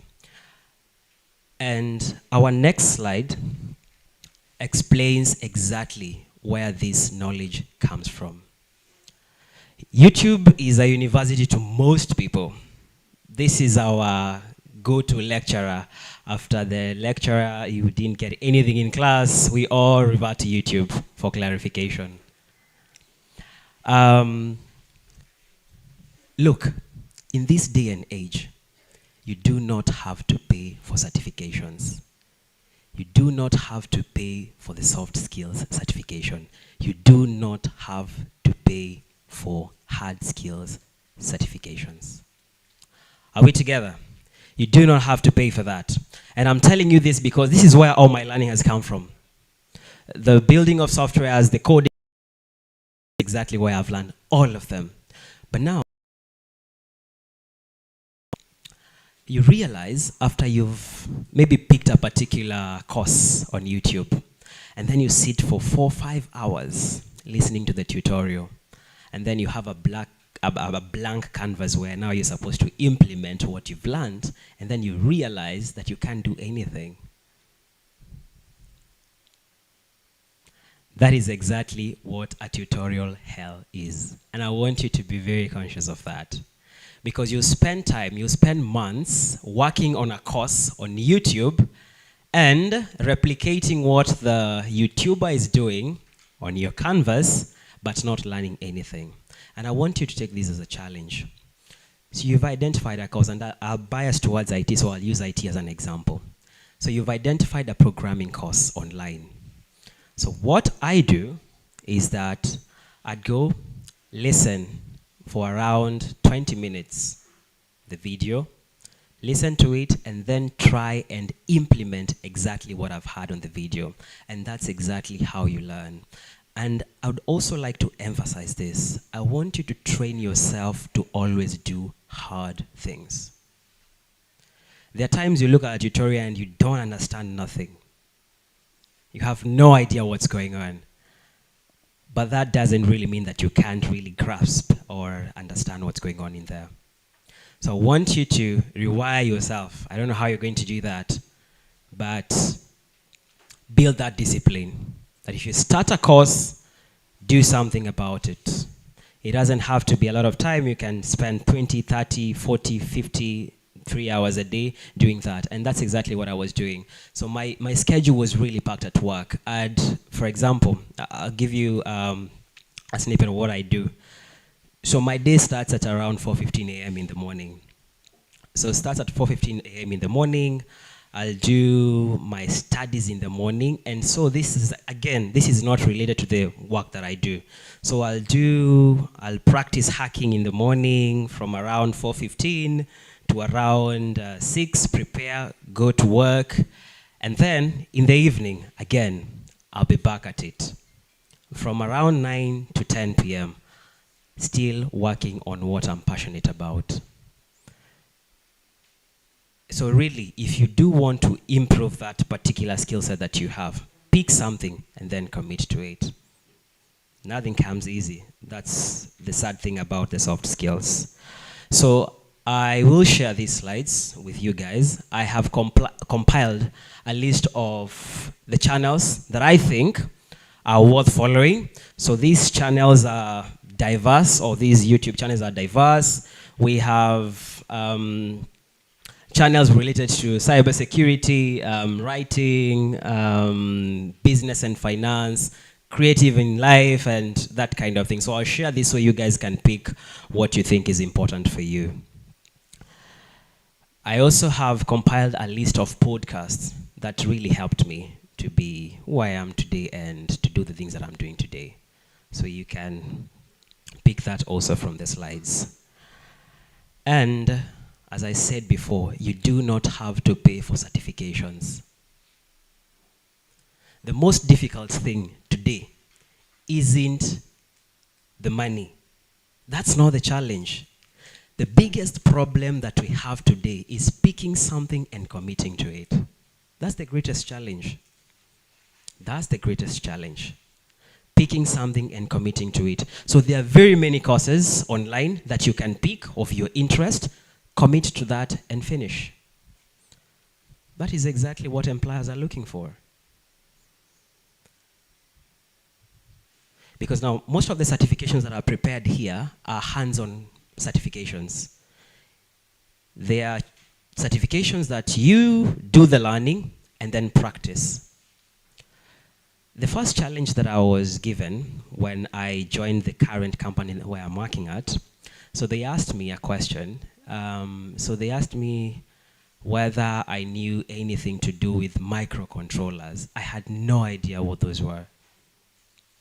They asked me whether I can build a website or a web application from the ground. And guys, I couldn't. So this was my response. I said, I have no idea what microcontrollers are. I haven't built an application from the ground up. But what I do know is that no one really works like I do. I work really hard. All you guys have to tell me is what you'd like done. Give me time, and I'll improve that. Today, as we speak here, recently, I did build an application for a company, and it's an application that we haven't seen in our industry before. And after evaluation with the tech experts, we think it is something that is going to revolutionize how we do our installations in solar. My interest isn't in solar, my interest is in IT. So I use the knowledge that I have in IT to implement things that I think are important, are going to help maybe the company, the community, and whatever I deem important. So look at the certifications and what's important for you and commit to that. Write about what you learn. Write about what you learn. So remember, so if I'm a writer, and I'll give you an example of what we do in our industry. For those people who are interested in ethical hacking, cybersecurity, there are platforms that you can use to practice that. But once you've practiced that, then how do you show that you're really good at what you say you're really good at? So what we do is that we have so many platforms where you can showcase this. We have a platform called Medium, Hashnode, WordPress, and LinkedIn. And it's very simple for you to build this platform. You just have to open an account and then document what you've done. Document what you've done. I'll show you an example of what you can do about your portfolio. So let's say, for example, you've identified that you like to do programming and you've started coding and you really want to build a portfolio. And I did create something for you guys that I think might be interesting for you as you learn how to do this. So you've already identified a skill set that you'd like to have, and you've taken a course and you would want to document that. So what I have here is, this is just one of the AI models that we use. It's called Claude. I know most of you must have heard about Claude. So right now, what I need to do, things have been made very easy for you today. You don't really need to know how to program for you to create your own blog. You don't have to have that skill set. All right? So you don't really need to know a lot of things for you to come up with your portfolio. So what I did is that I wrote a few instructions that I can give to my AI model, giving it information about what I have done and asking it to build a portfolio for me. So as we continue, I'm just gonna issue a command here, and I'm asking my AI to generate a portfolio for me. It's as easy as that. We'll see in a moment what this is going to create. So that's how easy it is to create a portfolio. So right now, as we build that right here, I would want you to write down these questions before we break out.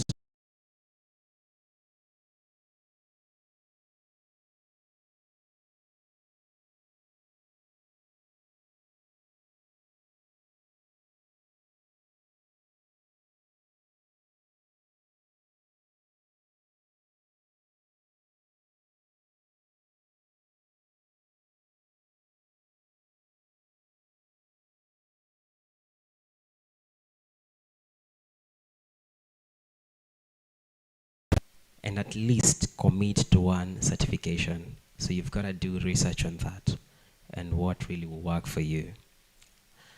And then the last thing is you can have the person next to you as your accountability partner.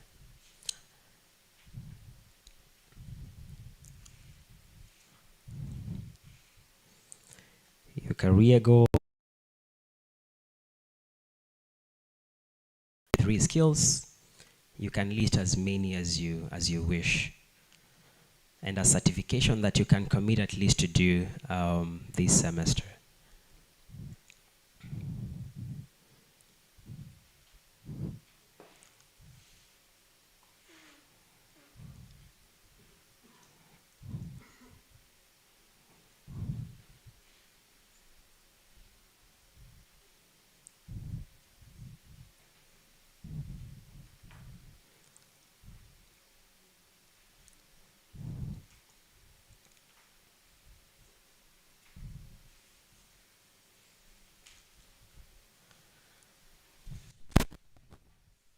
We done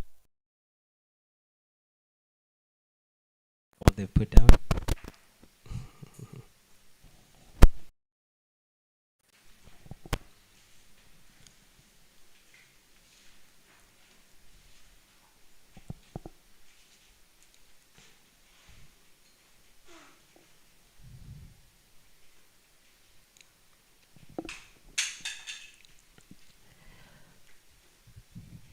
So after that, I would like also you to put down these questions for yourself.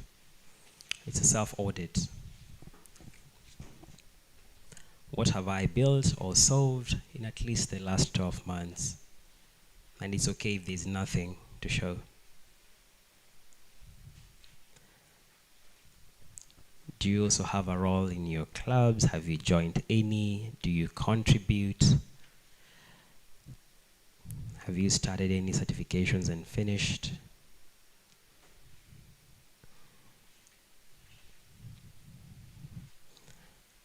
If someone searched your name online, what do you think they'll find?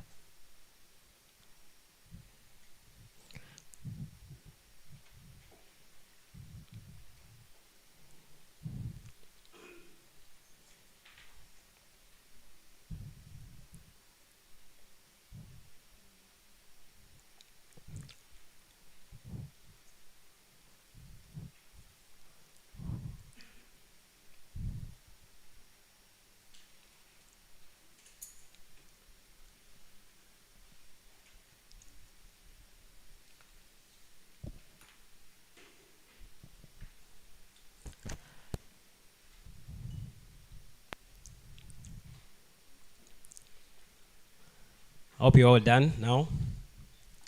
So I'd like us to stand up for a minute.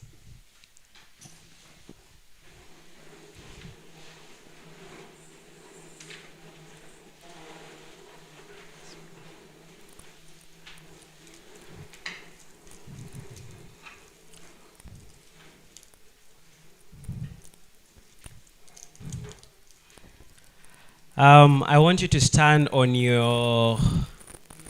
one leg.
So the floor is yours. If you have any question, and I'll not be answering these questions alone. We have the peer mentors at the back who are also going to chime in and try and answer the questions that you guys have.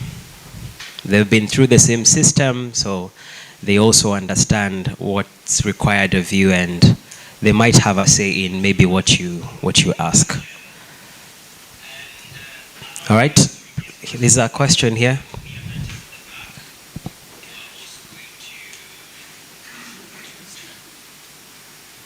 Bet, there's a question here.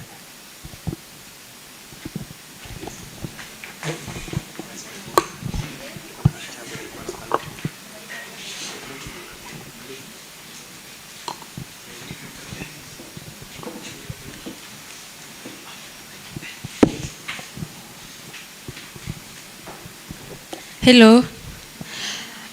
My name is Yuneke Rubo, KT484, the University of Multimedia, second year. You have said that the portfolio shows what you can do, right? My question is there a format on how the portfolio will look? Yeah, thank you. Okay, thank you.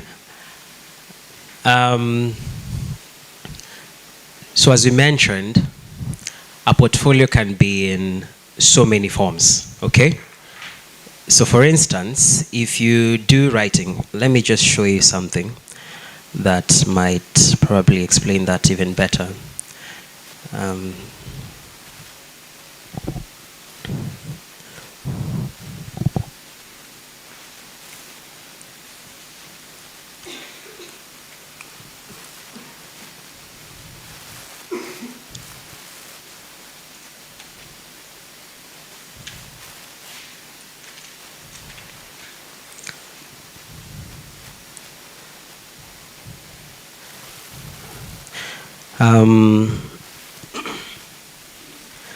I know my account is banned. This is on Medium. So Medium is a platform that we use. There's a story behind why I was banned by Medium. There is there is this write-up here that I did that is last year. So I was doing my studies in the evening, and then I accessed one of my account on one of a very reputable financial institution in Kenya, and then I realized there was something odd about how the application was behaving. So I was curious. Guys, I decided to poke around, and I got something interesting. So from the application, you could be able to see the clients, how much they've saved, their insurances, and every single thing about the company. That is what I found out. And then I reported this to the Communication Authority of Kenya, and who allowed me later on to do something we call vulnerability disclosure. So what we do is that if you invite me into your company to do maybe test your systems, how strong they are, if I find a weakness, then I'll advise you on what to do. But today, we have a challenge in Kenya, and especially for those guys who do ethical hacking and that kind of thing, is that you can try and ethically hack a system, and after identifying a weakness in the system and then report that to the company, we normally get sued, and sometimes we even get imprisonment. Because companies have this idea, and of course, I don't doubt that there are guys who do hacking for not good reasons. And so you get imprisoned for, of course, doing hacking without permission, because you have to obtain written consent if you're going to hack anything. So what I did is that I reported this to the Communications Authority of Kenya, who also reached out to the company or to the financial institution to do a patch. So a patch is like apply the necessary measures to, seal that vulnerability. And so after that, I was given the permission by still the Communication Authority of Kenya to do a vulnerability disclosure. So this means if you've identified a weakness in a system and it's been patched, then you're given the permission to educate the public on how to better secure themselves. So I did that, and the financial institution, I think, found out, but I didn't mention their name. And I don't know how that went. I was banned by Medium from doing my writing on Medium. So the whole point is that if you do something, maybe you're in the writers club, you can have Medium as an account where you can have a record of what you've done. For example, so in my field or in our industry, there are places or there are platforms that we use to practice what we do. So after I've practiced, I understand there are also people who are getting into the industry. There are people who would like to learn how to hack, how to do things in cybersecurity. So the thing that I do, or that we do, is that you take that knowledge, you document the process of how you've done what you've done, and then publish that online. So whoever searches my name with maybe vulnerability in a financial institution in Kenya, they are able to see that. And so they can read that. So if an employer is looking for someone who can secure a system, someone who is good at what they do, this is the kind of evidences that they look for. So if you look at this, if you read through this, this write-up, you'll see exactly what I did, the processes that I followed, and the techniques that I applied in doing what I did. A portfolio also can be a GitHub. I'll just show you an example of the system I was talking about.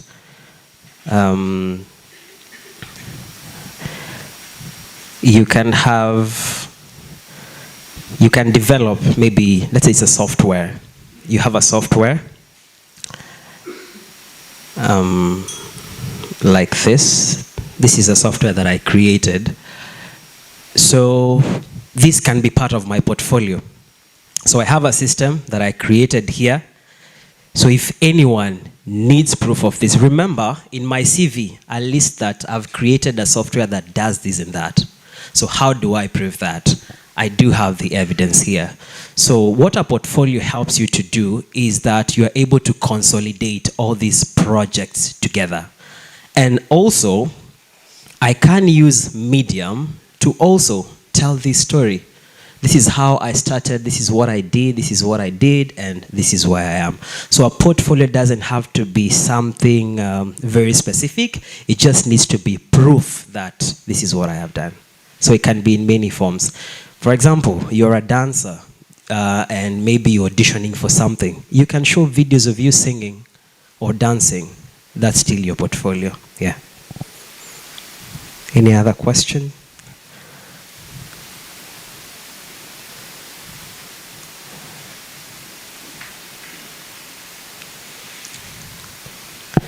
Questions, please.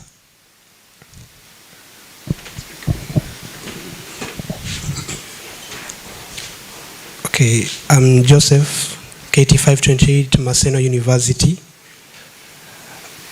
In the tech field, there's this question that you asked mostly. When you develop a system, you ask that, has there been any other system like this, or is there any other system like this? And when you come to the real world now, there are systems being created, and you have no idea if it is there or it has not been created. So how can you approach that question when you ask, is there any system like that is like this? Is there any system that works this way? Thank you. All right. I think it's a common question, and especially if you're going to pitch, maybe you want to sell something, or even it's a software that you've created and you'd like to sell it to someone, and there's probably another system that exists that does the same. And this is what I want you to understand, that things have really changed today. The problem or the challenge isn't whether you can do what you say you can do. The biggest challenge is today, like 5-10 years ago, if you asked someone to create a website, it's a task that would take probably 2-3 weeks or even a month. But today, if I wanted to create a website, I'd do that in like 15 minutes here, okay? Using the AI tools that I have. I can develop, I can customize the site, and I can deliver that at the end of the day. The challenge that we are having today is lack of creativity. Look, the tools are there, the resources are there, but how creative can you be in what you do? So the creativity is the challenge, the creativity is the issue. There's nothing that you can't build, especially with the advancement that we have in technology. Everything can be done. But how creative are you? And that's how you respond to that question. Because before you even start developing a software, and it can be anything else, not necessarily, it doesn't have in IT, you need to explain to whoever you're explaining to the value that you think your software will bring. But of course, you also need to do a little bit of research on the existing software. Remember, most of the things that we create today exist. Most of them exist. But the novelty that we see with most systems today is barely or merely an improvement of maybe the existing systems. So you look at what exists in the market and what doesn't it offer, and then you focus on that. So that will help you to build a system that is unique. And again, and this is something that I use most of the time, before I learned how to do what I do, I used to replicate what has already been done as a way of me learning. So I look at something and I'll ask myself, can I replicate what this lady has done or what this gender has done? And then I'll do that, and that's part of my learning. I hope that answers your question. Thank you. Anybody else?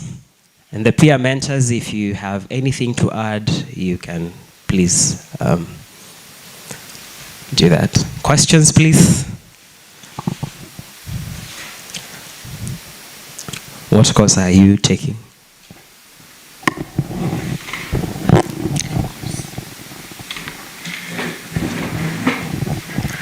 Okay, good afternoon, everyone.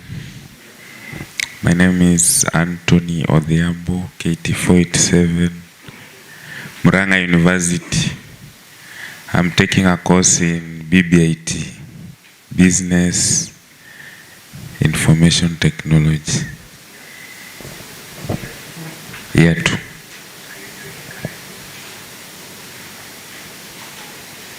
As in?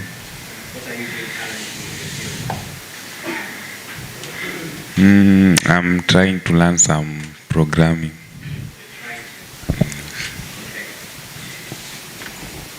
Thank you. I'm still waiting for questions.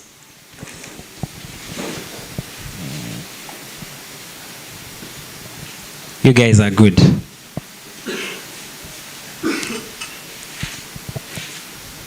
Yes? Ian, someone here.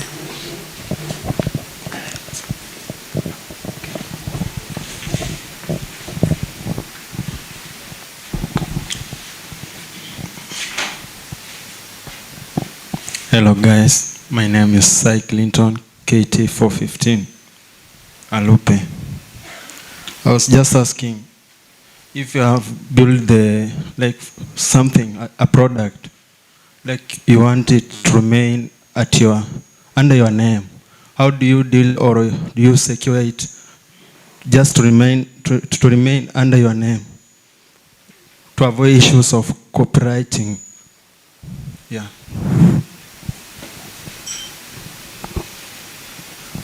Yeah, well, it's a long process, and you might want to see me for that. There are institutions that are registered to do that kind of thing. So if you do have a software that like to do that, there are several. I might want to look into that and advise on the best on what way to go. Yeah. That sounds very specific, like in the IT industry.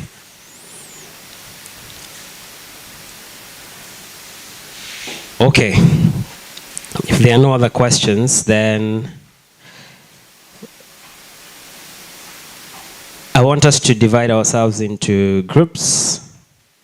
We can have groups of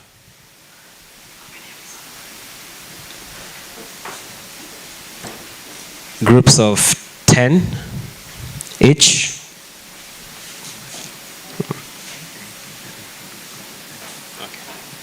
Groups of 10, and I want you to work on these questions as a group.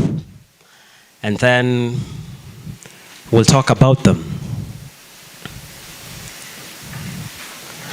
And I want you to be very honest with yourself as you put this down.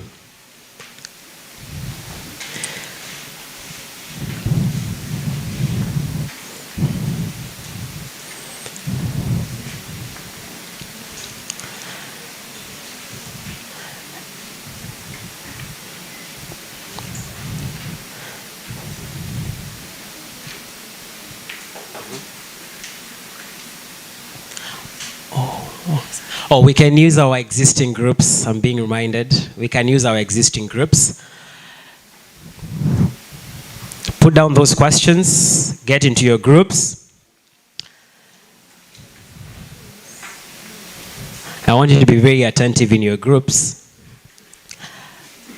because we'll pick randomly 2 people each group to do a presentation on what their partners have done. So you'll have to pair yourselves into 2 in the same group. Have a discussion first, pair yourselves into 2, and then answer the questions that we have there.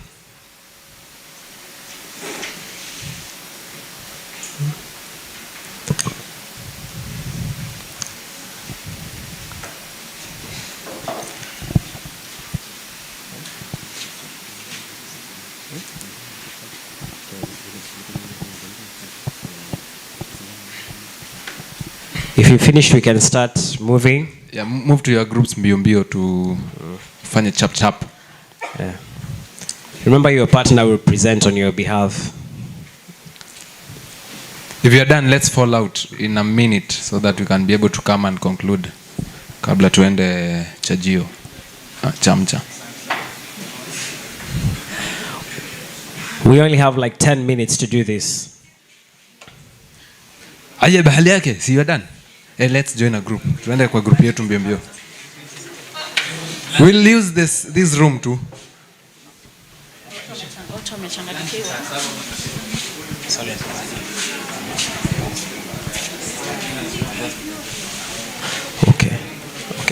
Okay. Amoni, your group members. Okay. Oh yes, I've been informed that some members of groups work with the other cohort. So what you're going to do, I think we'll do 10 people from where you're seated, so that in the interest of time. Let's be quick, guys, about this. These 10. Organize.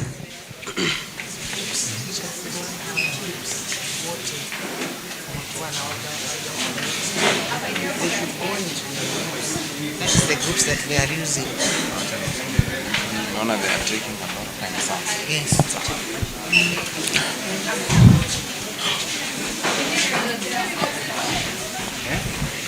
I have been reliably been informed that we are all group members were group 1 wote wako hapa. So please join your members. I think you all know your people. Na kama hamjui, I'll just call you out na to save time tafadhali. So group 1, I thank you. Jason Buya, Aisha Wairimo, Levi Jason Buya, uko wapi? Haya, anybody naita unaenda hapo mahali Jason ako. Jason Buya, Aisha Wairimo, Lewis John, Emma Jona, Lauris Mushemi, Feni Awor, Abigail Cheruto, Sharon Chepkoech, Lushan Kavinda, Nelka David, Sumea Abdi. Chap chap. Joseph Mulama. Joseph Mulama uko wapi? Haya. Pale nyuma, Sarah Njeri, Griffin Ngaira, Dorcas Kilu, Mike. Please, Piamentas tusaidie, they move faster. Griffin Ngairu, Dorcas Kilu, Mike Mwanik, Ayan Jimale, Salma Dalacha, Robert Karioki, Masi Wainaina, Maklis Mutugi, and Nimrod Kimngetich. Martha Bob. Mother Bob.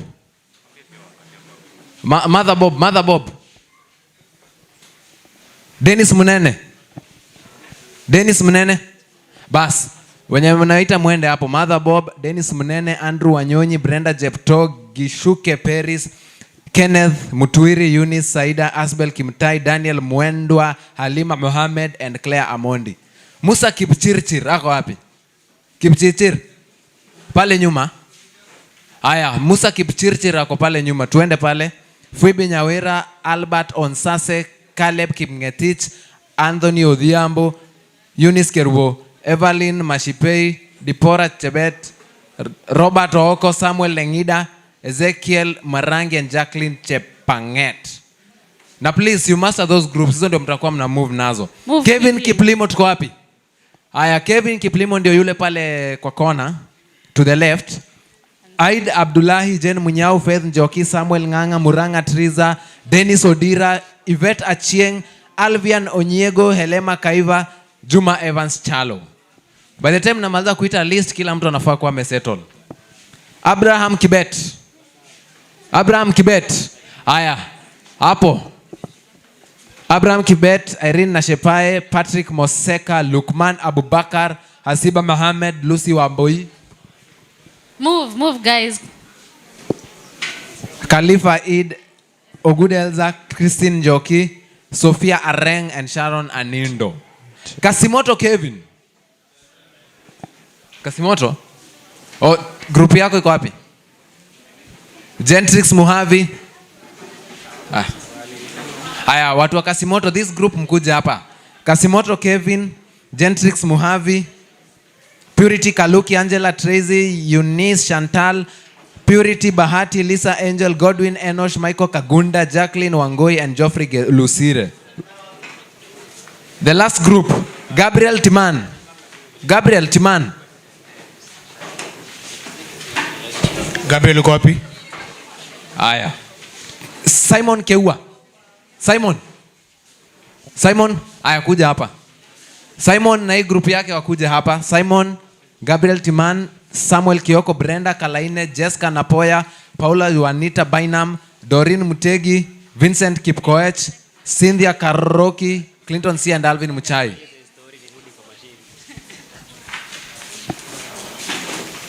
Matueno hajakuja. Yakina Jason Buya. Jason. Uko na group yako hapo? Group 1 ni pale. Nani hajaona mahali pa kukaa? Tafadhali, we do faster.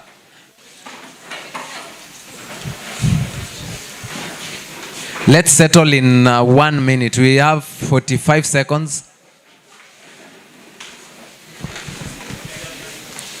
40 seconds.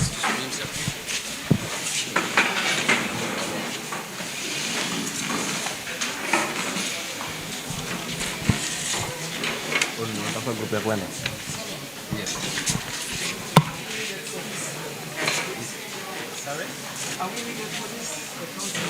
Just continue to maintain our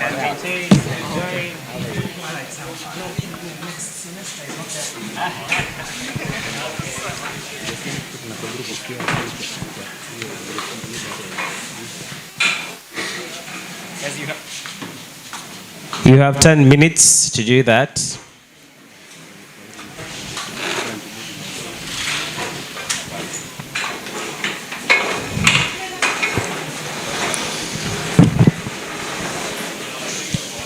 $20 seconds. 15, In 10 seconds, kila mtu akwe settled. 5. Haya. Take over, Gerald.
Do we have 1, 2, 3, 4, 5, 6, 7, 8, 9?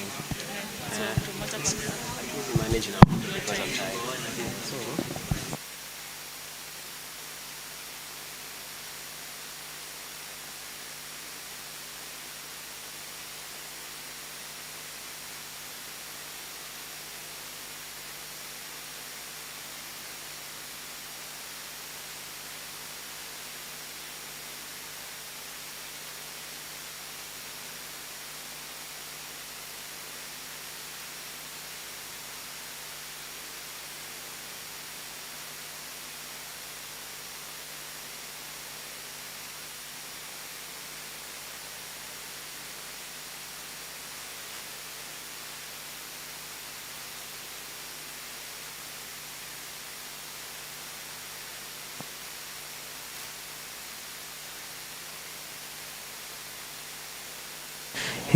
You can answer those questions individually and then liaise with your partner, and your partner is going to present on your behalf.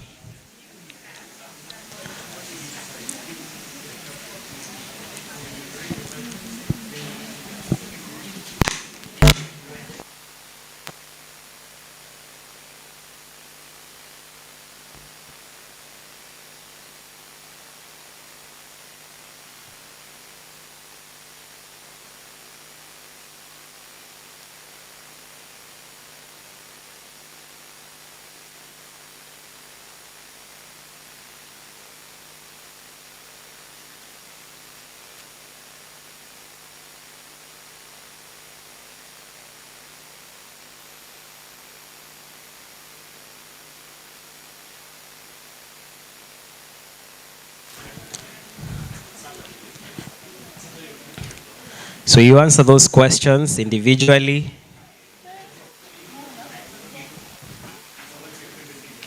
Then liaise with your partner who is next to you or you're comfortable with, and then they'll do the presentation on your behalf.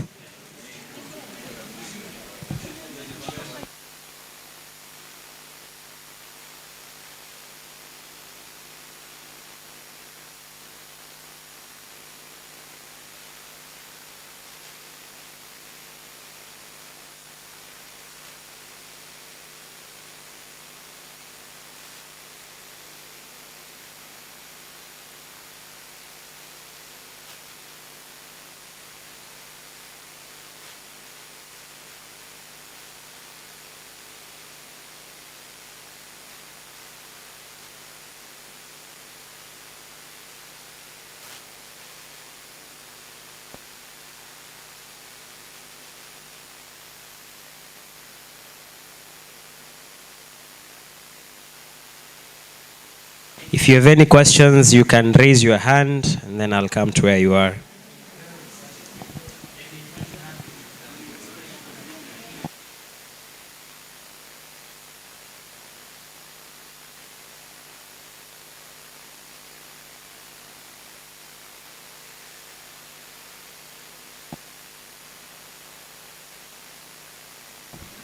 4 minutes.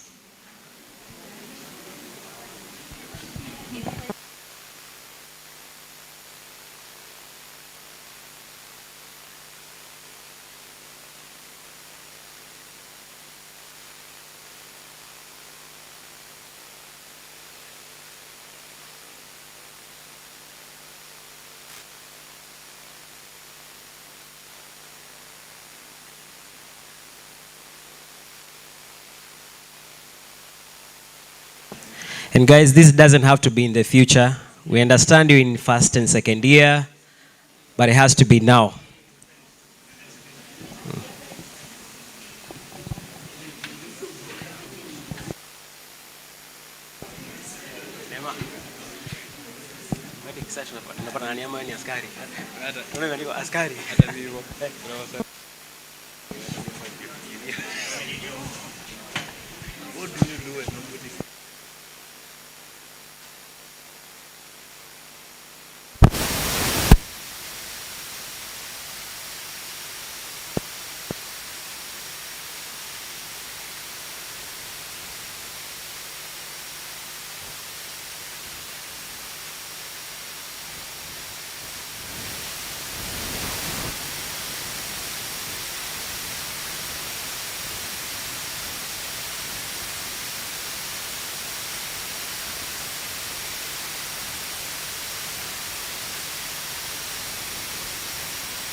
Time's up, guys.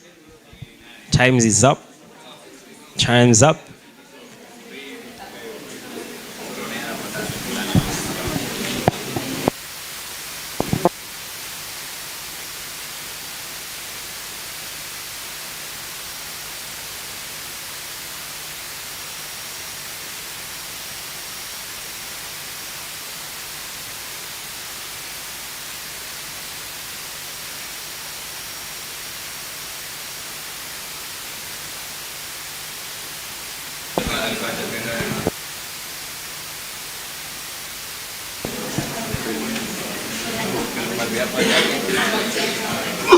Guys, Angela. Hi. Hi. You here? Sasa hapa si hii ni mimi. Ndio anataka kwenda kufanya. Si atafanya yako alafu tafanya yake. So hakuna shida.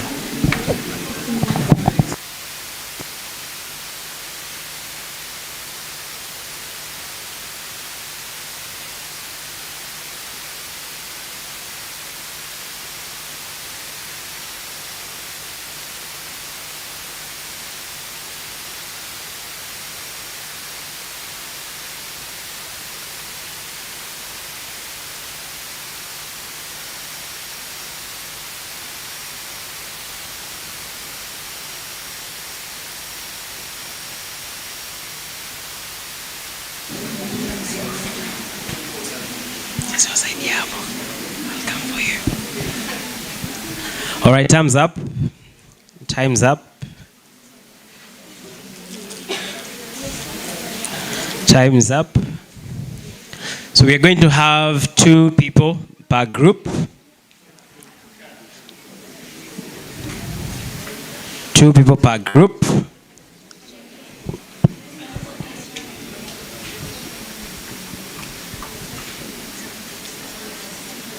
Yes, we can disintegrate the groups, but make sure that you have 2 people in your group. The peer mentors, you can help me do that.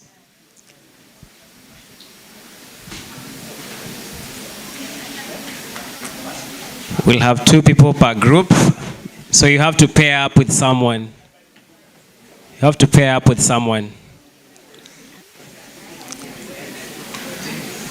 Let's be quick, let's be quick. So who is presenting here?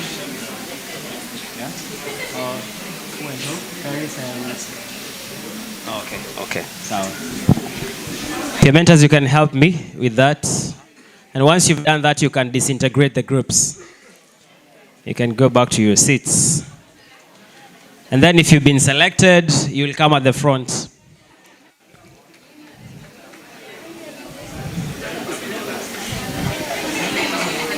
Group 1, who is here? Who is doing it? Simon and Nani? Simon and yourself? Okay, you can disintegrate the group then.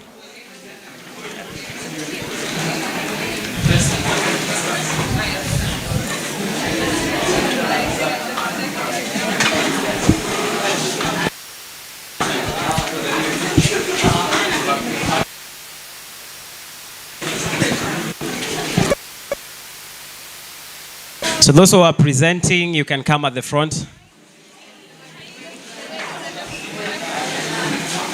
Who is presenting in this group? An actress? Okay.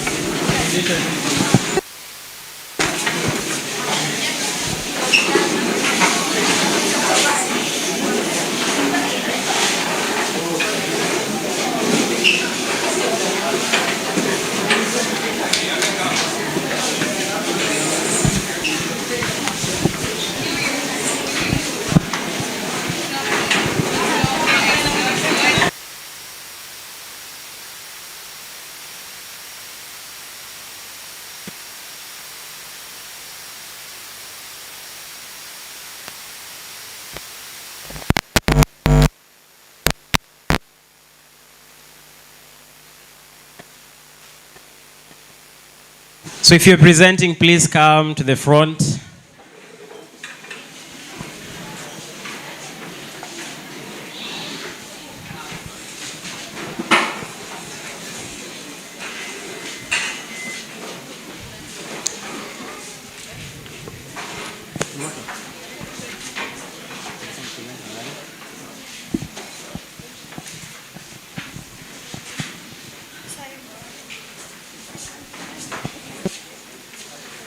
Come on.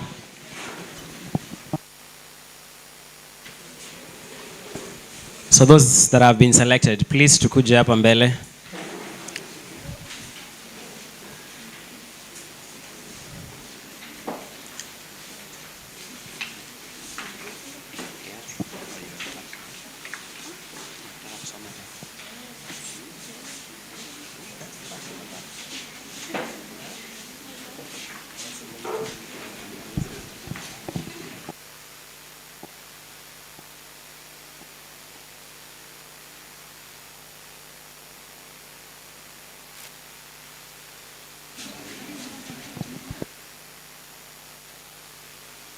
Look, man.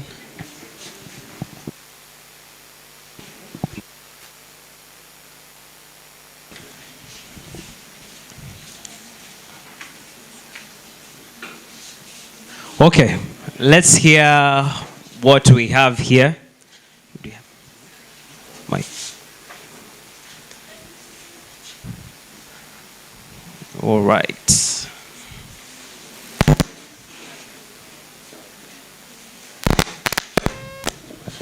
So we'll stand here, tell us whose notes you're reading,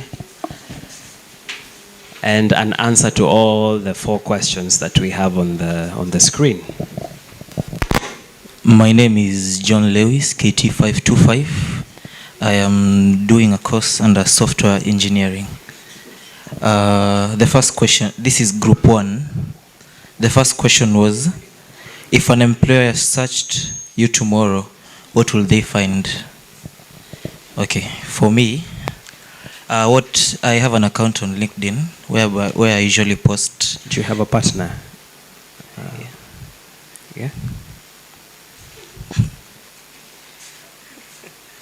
Yes, you guys have to exchange.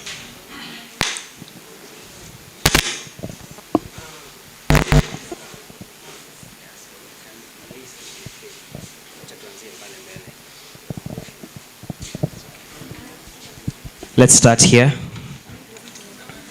Mko sawa? Okay, go ahead.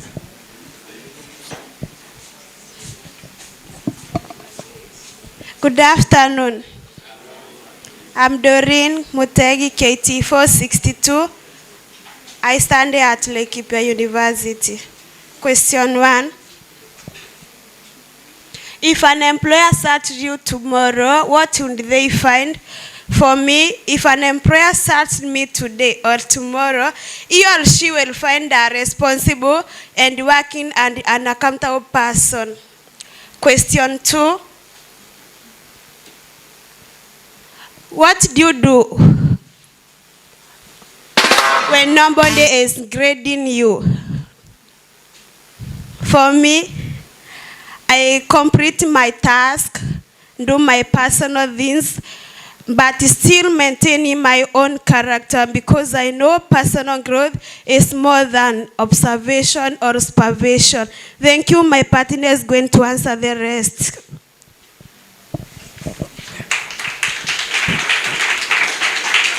Yes, good afternoon. Yes, I'm Simon, KT550. I'm at Southeastern Kenya University. And we were asked of that particular question. I can see that somebody is showing up on my board, but niliandika. What do you do when nobody is grading you, actually? And I had some point here that I've written down. When nobody is grading you, in my part, I don't give up. I will continue improving my skill, learning from feedback, applying for more opportunities, and staying positive. So when nobody is grading you, grading me, I'll be applying more positive skills in order to improve myself. So actually, I don't have much to say. What are the skills? You have to be very specific. Yeah.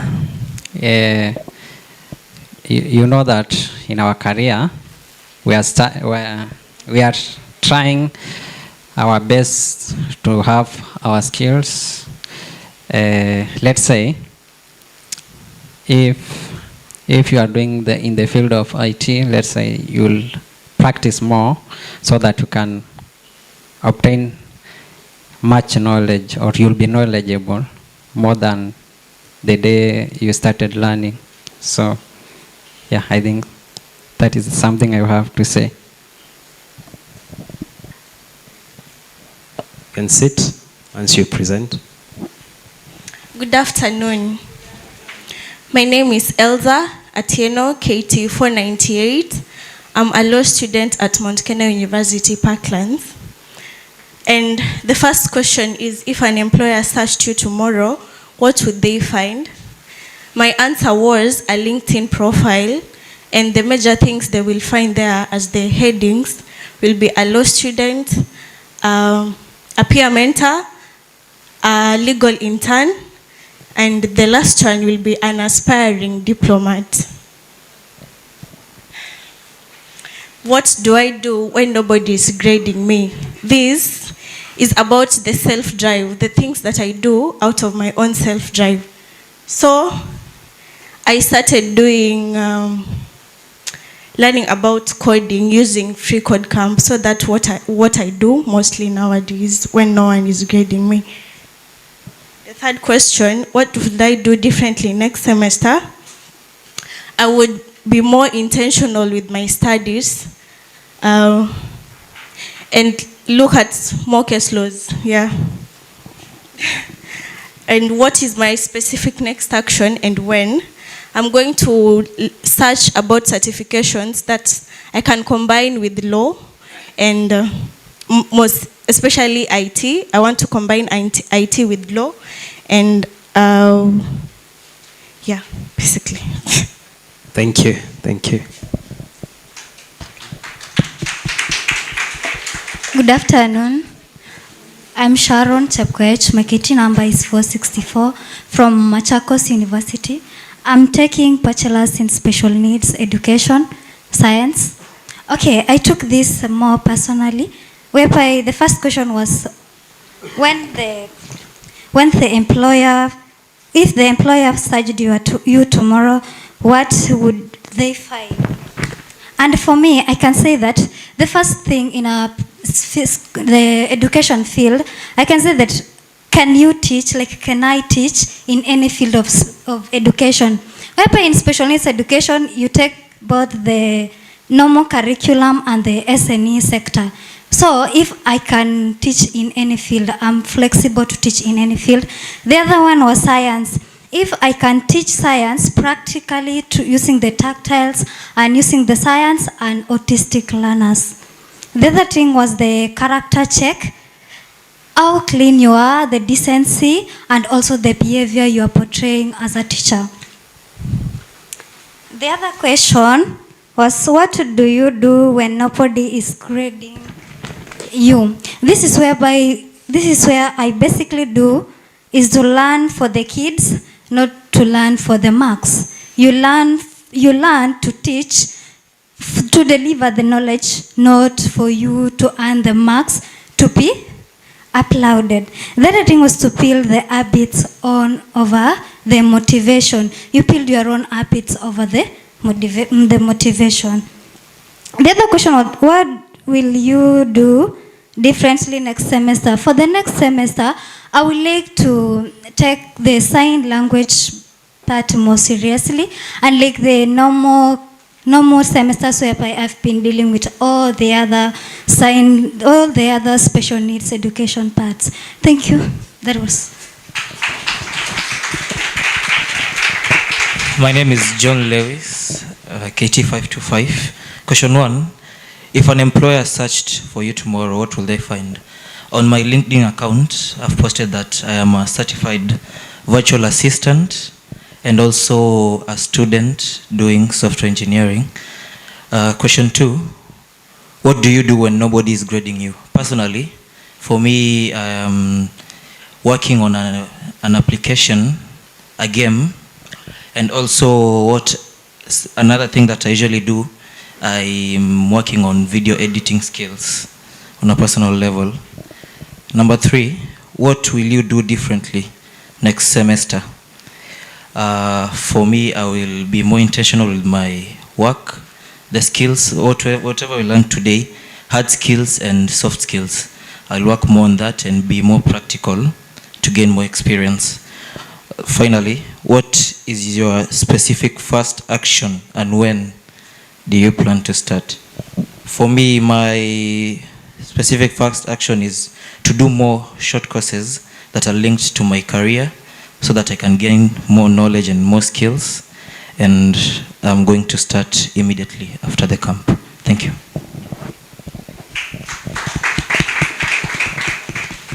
Good afternoon. My name is Jane Wanza Munyao. I'm a student at Kenyatta University pursuing bachelor's degree in library and information science. The first question, if an employer searched me online tomorrow, what would they find? As for me, I have a LinkedIn profile. So when you search me, you will find me. I'm Jane Wanza, information analyst and a librarian. What do you do when nobody is grading you? I will research on the areas which I might want to improve so that I may become more marketable. What I will do differently next semester? What will you do differently next semester? Next semester, I am planning to,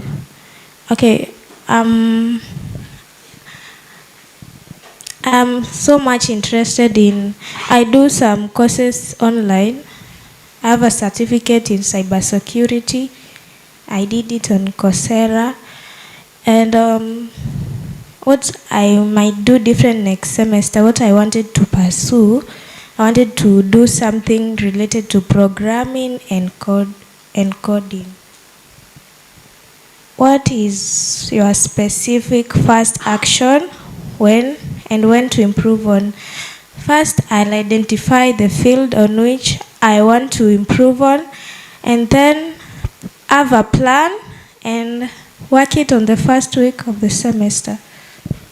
Thank you. Have a nice day.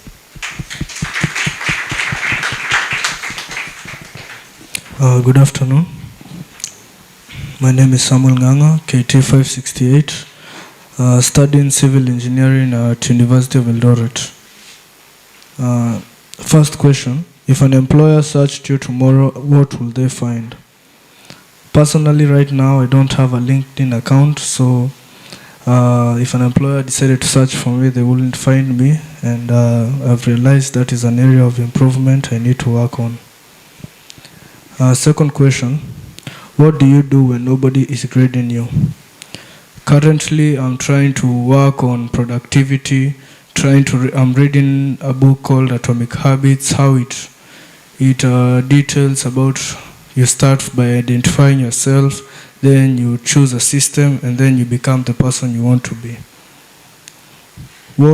That question, what will you do differently next semester? Next semester, I am planning to develop soft skills, normally on the area that I am trying to get into in life, like AutoCAD, so how to use a computer in developing structures. The last question, specific first action and when. The first action is to get the software in my computer, and when I will implement that action is during the first day of the week. If I discover I found the software on Thursday, I can decide to start on Monday so that I can have a better follow-up on myself.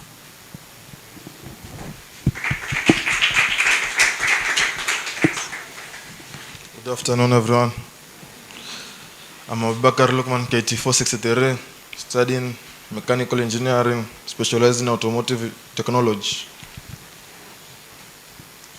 So the first question, if an employer searched you tomorrow, what will they find? For me, I have no LinkedIn account, so they'll find nothing.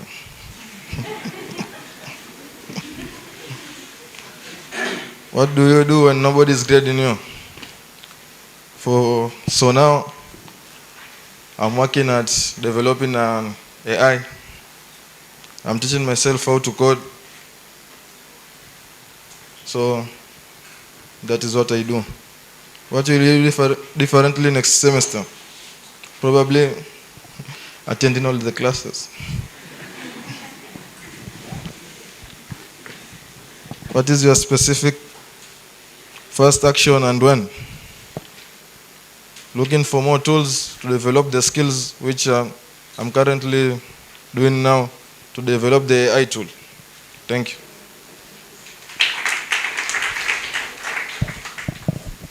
Good afternoon.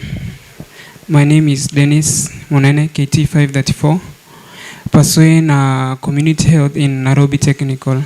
So, if an employer searches me tomorrow, you'll find my profile, which consists my name, my school, and also some skills, the peer mentorship skills, and also I've included that I'm an upcoming entrepreneur, so they find something like that. So what will I do if nobody is grading me? So what I do, I post things on my channel. I have a channel where I post my product which I sell. And also I've been learning some accounting skills. Yeah. Another thing is, the next question is, what will I do next semester? I will identify a club, join, because of late I've never been to clubs in my school. Okay, the last one is the specific first action and when. Okay, I was doing computer science, but I deferred. Now I'm doing community health. I wanted to do software engineering, but due to some issues, I deferred and I'm doing now community health. Next thing that I'm planning to do on YouTube, I'm going to learn some skills on software engineering. Thank you.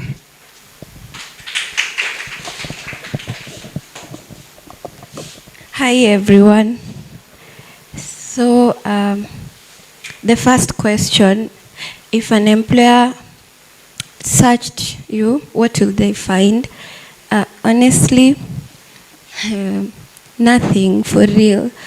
My LinkedIn account iko hapo lakini there's nothing. I just have an account. So maybe other platforms like social media, TikTok, maybe just entertaining stuffs. That one. And then the second question, what will you do when nobody is grading you? I think stay consistent. For the past few months, I think imenisaidia and it has worked. So what will you do differently next semester? I think attend all lectures and start studying early. Alafu, I'm planning on learning a skill zenye ziko handy. Maybe I started crocheting, ikanishinda. But I'm going to learn it well. I want to learn how to do nails. Mine is different. Ni skills zenye si za masomo. I want to learn kufanya makeup.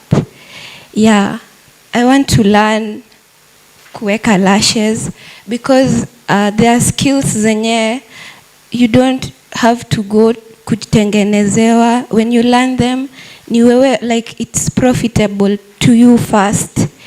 I want to learn them if possible. My specific first action and when, immediately the first week of the next semester. I'll start drafting maybe a timetable and plan on my time. Alafu back to that question, yeah, what I'll do differently. I really struggle with financial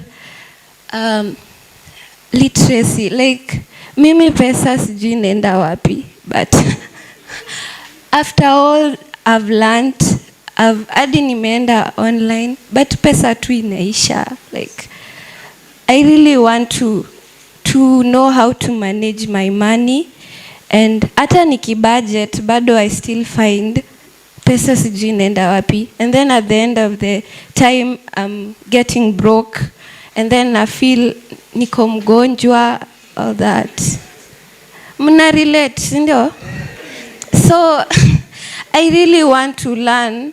Adi, I've been telling my friends, literally, like, how can I manage my money and all that. Juu saa zingine hadi nimefanya kazi, like huko nyuma nimekuwa nikifanya kazi ya a day 1 hour you get 1500. So at the end of the week you get 7,500. It is a peer mentorship work where you go to high school, you mentor kids, the high schoolers, and then unapata your 1500. But again, I'm damn broke now. Pesa sijui imeenda wapi. Uliza Solomon. Kana Solomon. Good afternoon. I'm Unia Kerubo, KT484, Multimedia University. I'm pursuing a course in renewable energy and technology. The first question is, if an employer searched you tomorrow, what will they find? The people who have spoken before me, they said LinkedIn account. Even me, I came here to say LinkedIn account, but to be honest, if the employer searches, he will find the account. But I don't feel like you will feel qualified to I will feel like I'm qualified for the person to employ me, because I don't think I have enough skills yet.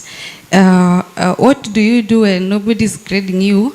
Currently, I do crocheting, but I'm still trying to learn new patterns and all that. And what will you do different next semester? I have learned a lot.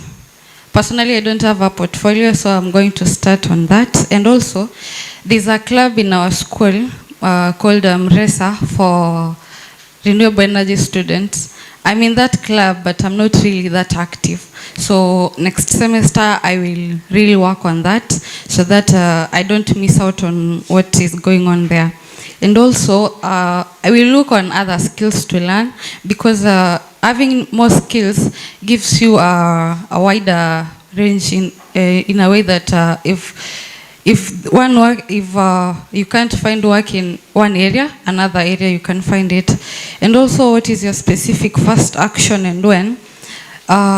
Personally, I've already started seeing my where I'm short on, like on the club and the skills that I'm learning, and you find that I can start a skill now, but you get discouraged and you leave it, you start another one. You get discouraged, you leave it, you start another one, you get discouraged. So I think I will work on that so that even if it's hard, if I learn it well, it won't be that hard. And when for the club, I will start next semester. For the other skills, as soon as possible, so that the momentum doesn't end. Okay, thank you. Good afternoon. Yes, my name is Robert Oko, KT 518, Karatina University, Bachelor of Science with Education. So, to me, the question was, if your employer search for you tomorrow, what will they find? Yes. So, one thing that I'm sure they will find is okay, I did a course, a short course, that is virtual assistant. So I'm a certified virtual assistant, and in my LinkedIn profile, I updated it, so it is there. So when you get to my LinkedIn profile, you will not miss that one. So that is, I think, that is one of the skills the employer will get in me anytime. Then, number 2, what do you do when nobody is grading you? So, to me, something that I usually do when nobody is grading me is, in my understanding, this question, I analyzed it like this. That one thing that I do when I'm alone but still profitable to me apart from academic work. So, one thing that I usually do when I'm alone and nobody can grade me is working on how I can become the best virtual assistant, the best version of me. So, I usually do research, try making some those tasks that a virtual assistant can do. So I just fake assignments, then do them, then analyze, see where I've missed, and yes, like that. So I think I'm still doing it, and nobody is still seeing me. But that time that I shall have been the best version of the person I want to be, you will just see. So, what you do differently next semester?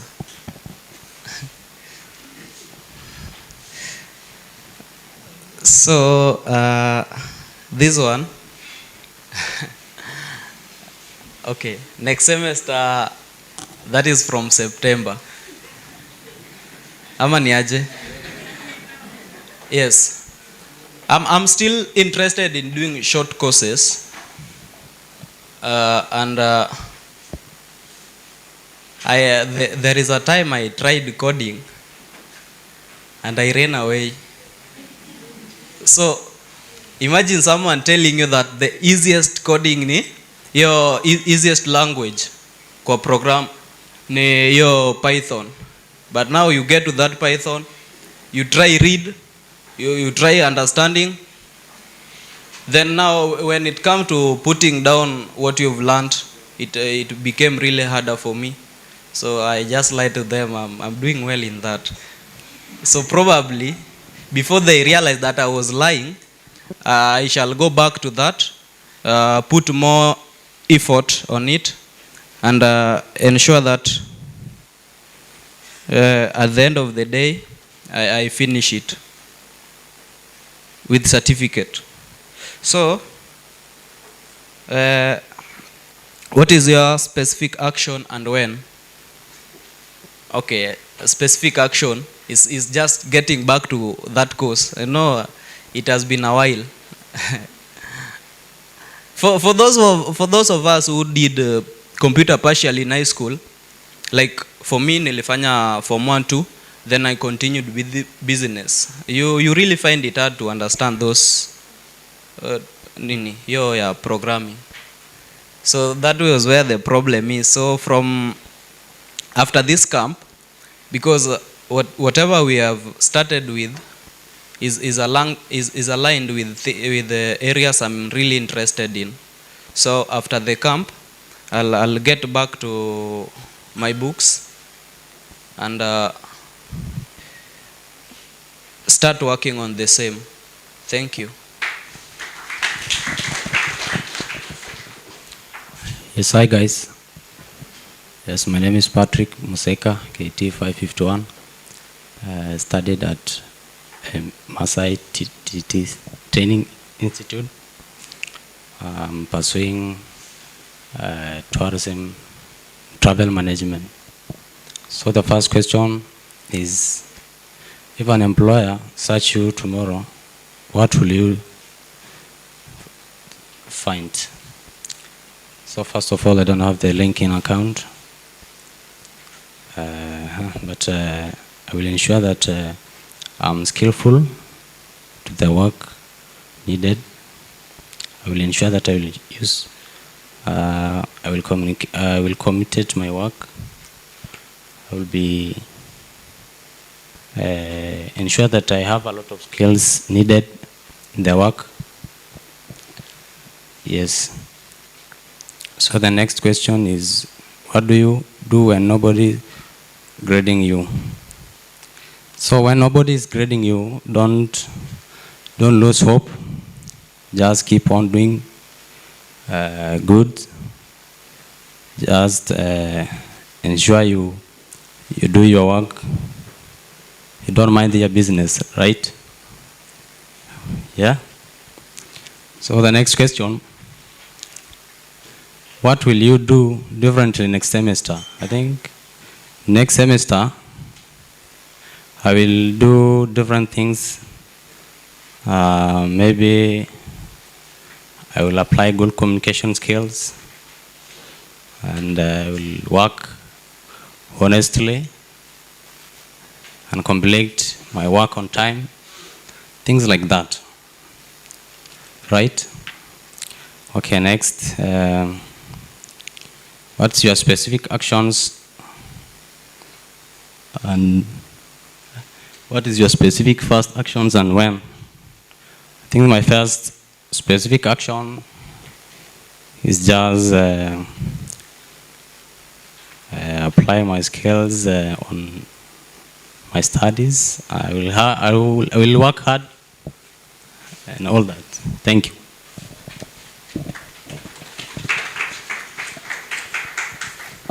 Good afternoon. I'm Masio Inina, KT566, a student at Janjarukaad, pursuing banking and finance. What an employer, if an employer searched me tomorrow, they'll find a recently updated LinkedIn account and what I do when no one's grading me. I'm always a curious person, so I've always been wanting to learn new skills. And what I'll do differently next sem, avoid procrastination. Yeah.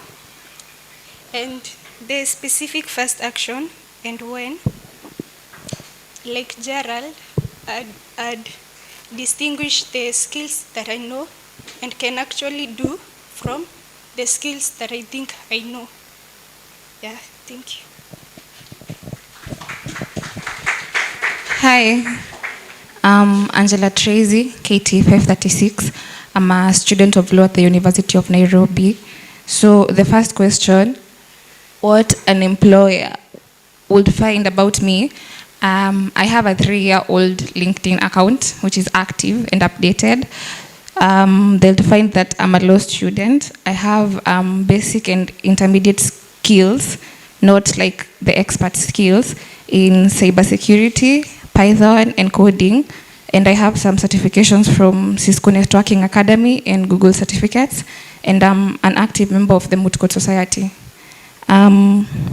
What I do when nobody is grading me, I'm currently researching on digital products and digital marketing because the market is turning digital as years go by.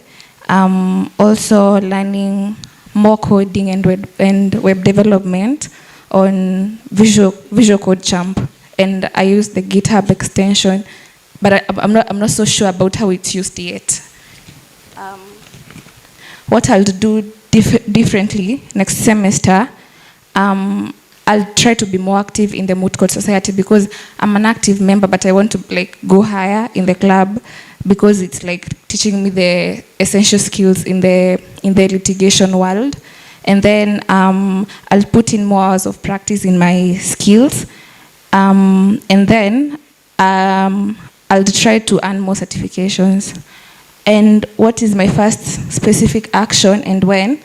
I'll be joining an AI project on Stanford AI on the 11th of September. And then maybe if I've done enough research, I might start trying to launch a brand on digital products. Thank you.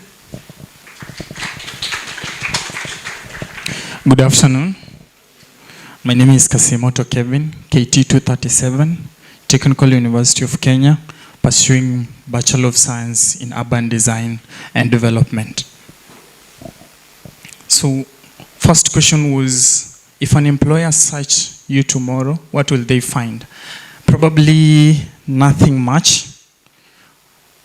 Reason being, like, I've not been so prolific in the sense of putting myself out there. So chances are they might not find something substantial on whether to, that can help them to make a decision or to gauge who I am or what I can do.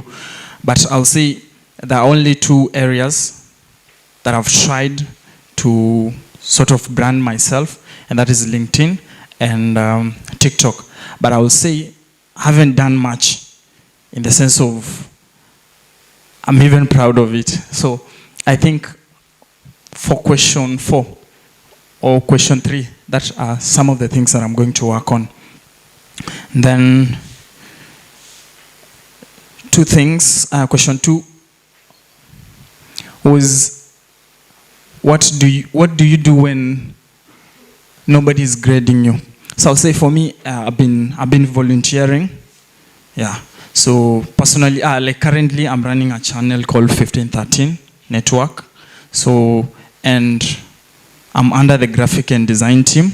So I'm in charge of all the flyers, the posters, and everything. So I'm leading a team of 6 people, 6 designers. So we do the designs, we schedule on when it should be ready, when it should be posted, and all that. So I do a lot of volunteering. Then too, recently I've started looking for challenges in the sense of I look at something, and then I just look at it and realize what is missing in this thing. So I challenge myself to try and do it and come up with a solution to that. So for instance, for today, I've noticed one thing. Like when people are in the breakout sessions, normally when there is such a meeting, we should be having something like a small sort of animation on the screen, right? So that it shows whatever is happening or the camp is about. Or should be having something like sort of, what is it called? A poster, something of the sort of what the camp is all about, something of the sort. So you'll notice I do challenge myself in such an area.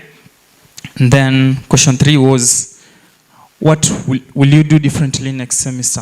I've realized I'm doing a lot, but I don't have any certification. So people can't really be sure of what I'm doing.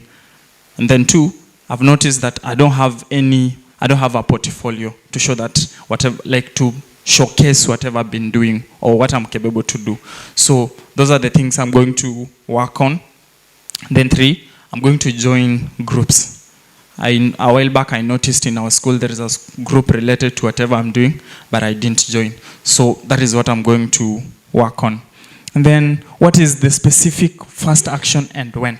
So the specific first action that I'm going to work on is 1, I'm going to train myself, and I've been working on it, but it hasn't yet manifested. So I'm going to really learn on, because it's part of a soft skill, on how to set myself for a task, set a timeline for it, and accomplish it. Because I've realized in most cases, sometimes I do procrastinate the things I'm supposed to deliver, and to some extent, it causes inconveniences to the whole channel. So the first action step that I'm going to work on is to do what? Learn on how, or practice to do things early, schedule and work on it before time. Thank you. And clap for them.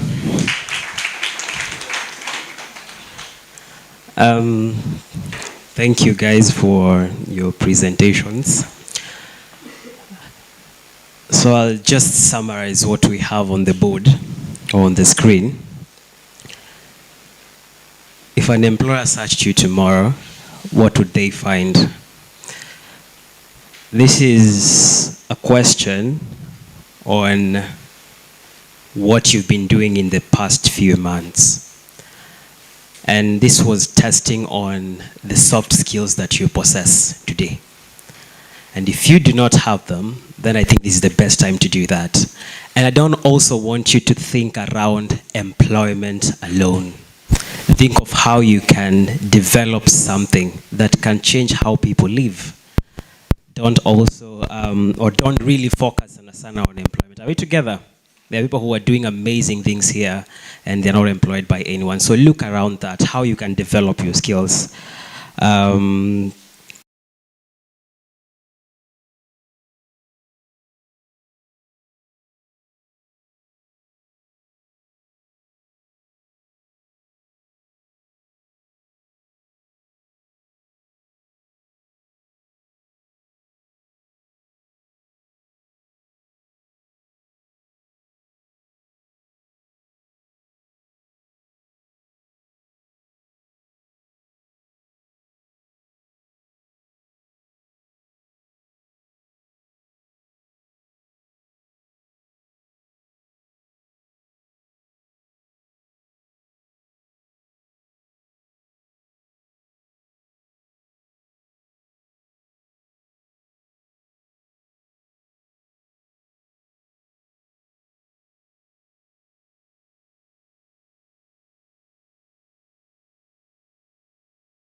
The people who are talking about procrastination, everyone does that. But it takes strength for you to be consistent or even build discipline in a certain area. You cannot escape that. You cannot escape that. You have to put in the work. Are we together? So thank you very much, and I do appreciate your rapt attention and listening to me. Thank you very much.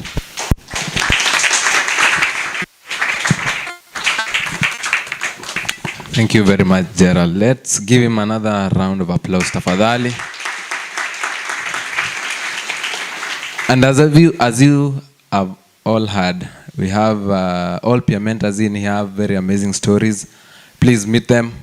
Let them. You can ask them whatever you want to learn from them. They can share with whatever they have. You can also share with us what you have, and that way tutasonga mbele. Sindio? Yes, we'll be breaking for lunch in a few, and then we'll be back here by 2. Are we together? We'll be back here by 2. There are a lot of activities that we will have done in the morning session, but we started a little bit late. So we'll find a way of squeezing them tomorrow. But in the afternoon, we'll be having our breakout sessions. So we'll meet here at 2, at exactly 2, then we'll carry on. Mwash.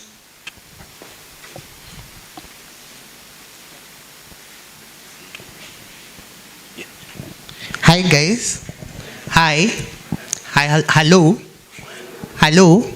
If you can hear me, clap once. If you can hear me, clap twice. Silvanus. What is his name? Sorry? Oh, Samuel. Can you hear me? Perfect. How was the session? Huh? Session ilikuwa aje? Okay. A bit of observations. 2-3 observations. Number 1.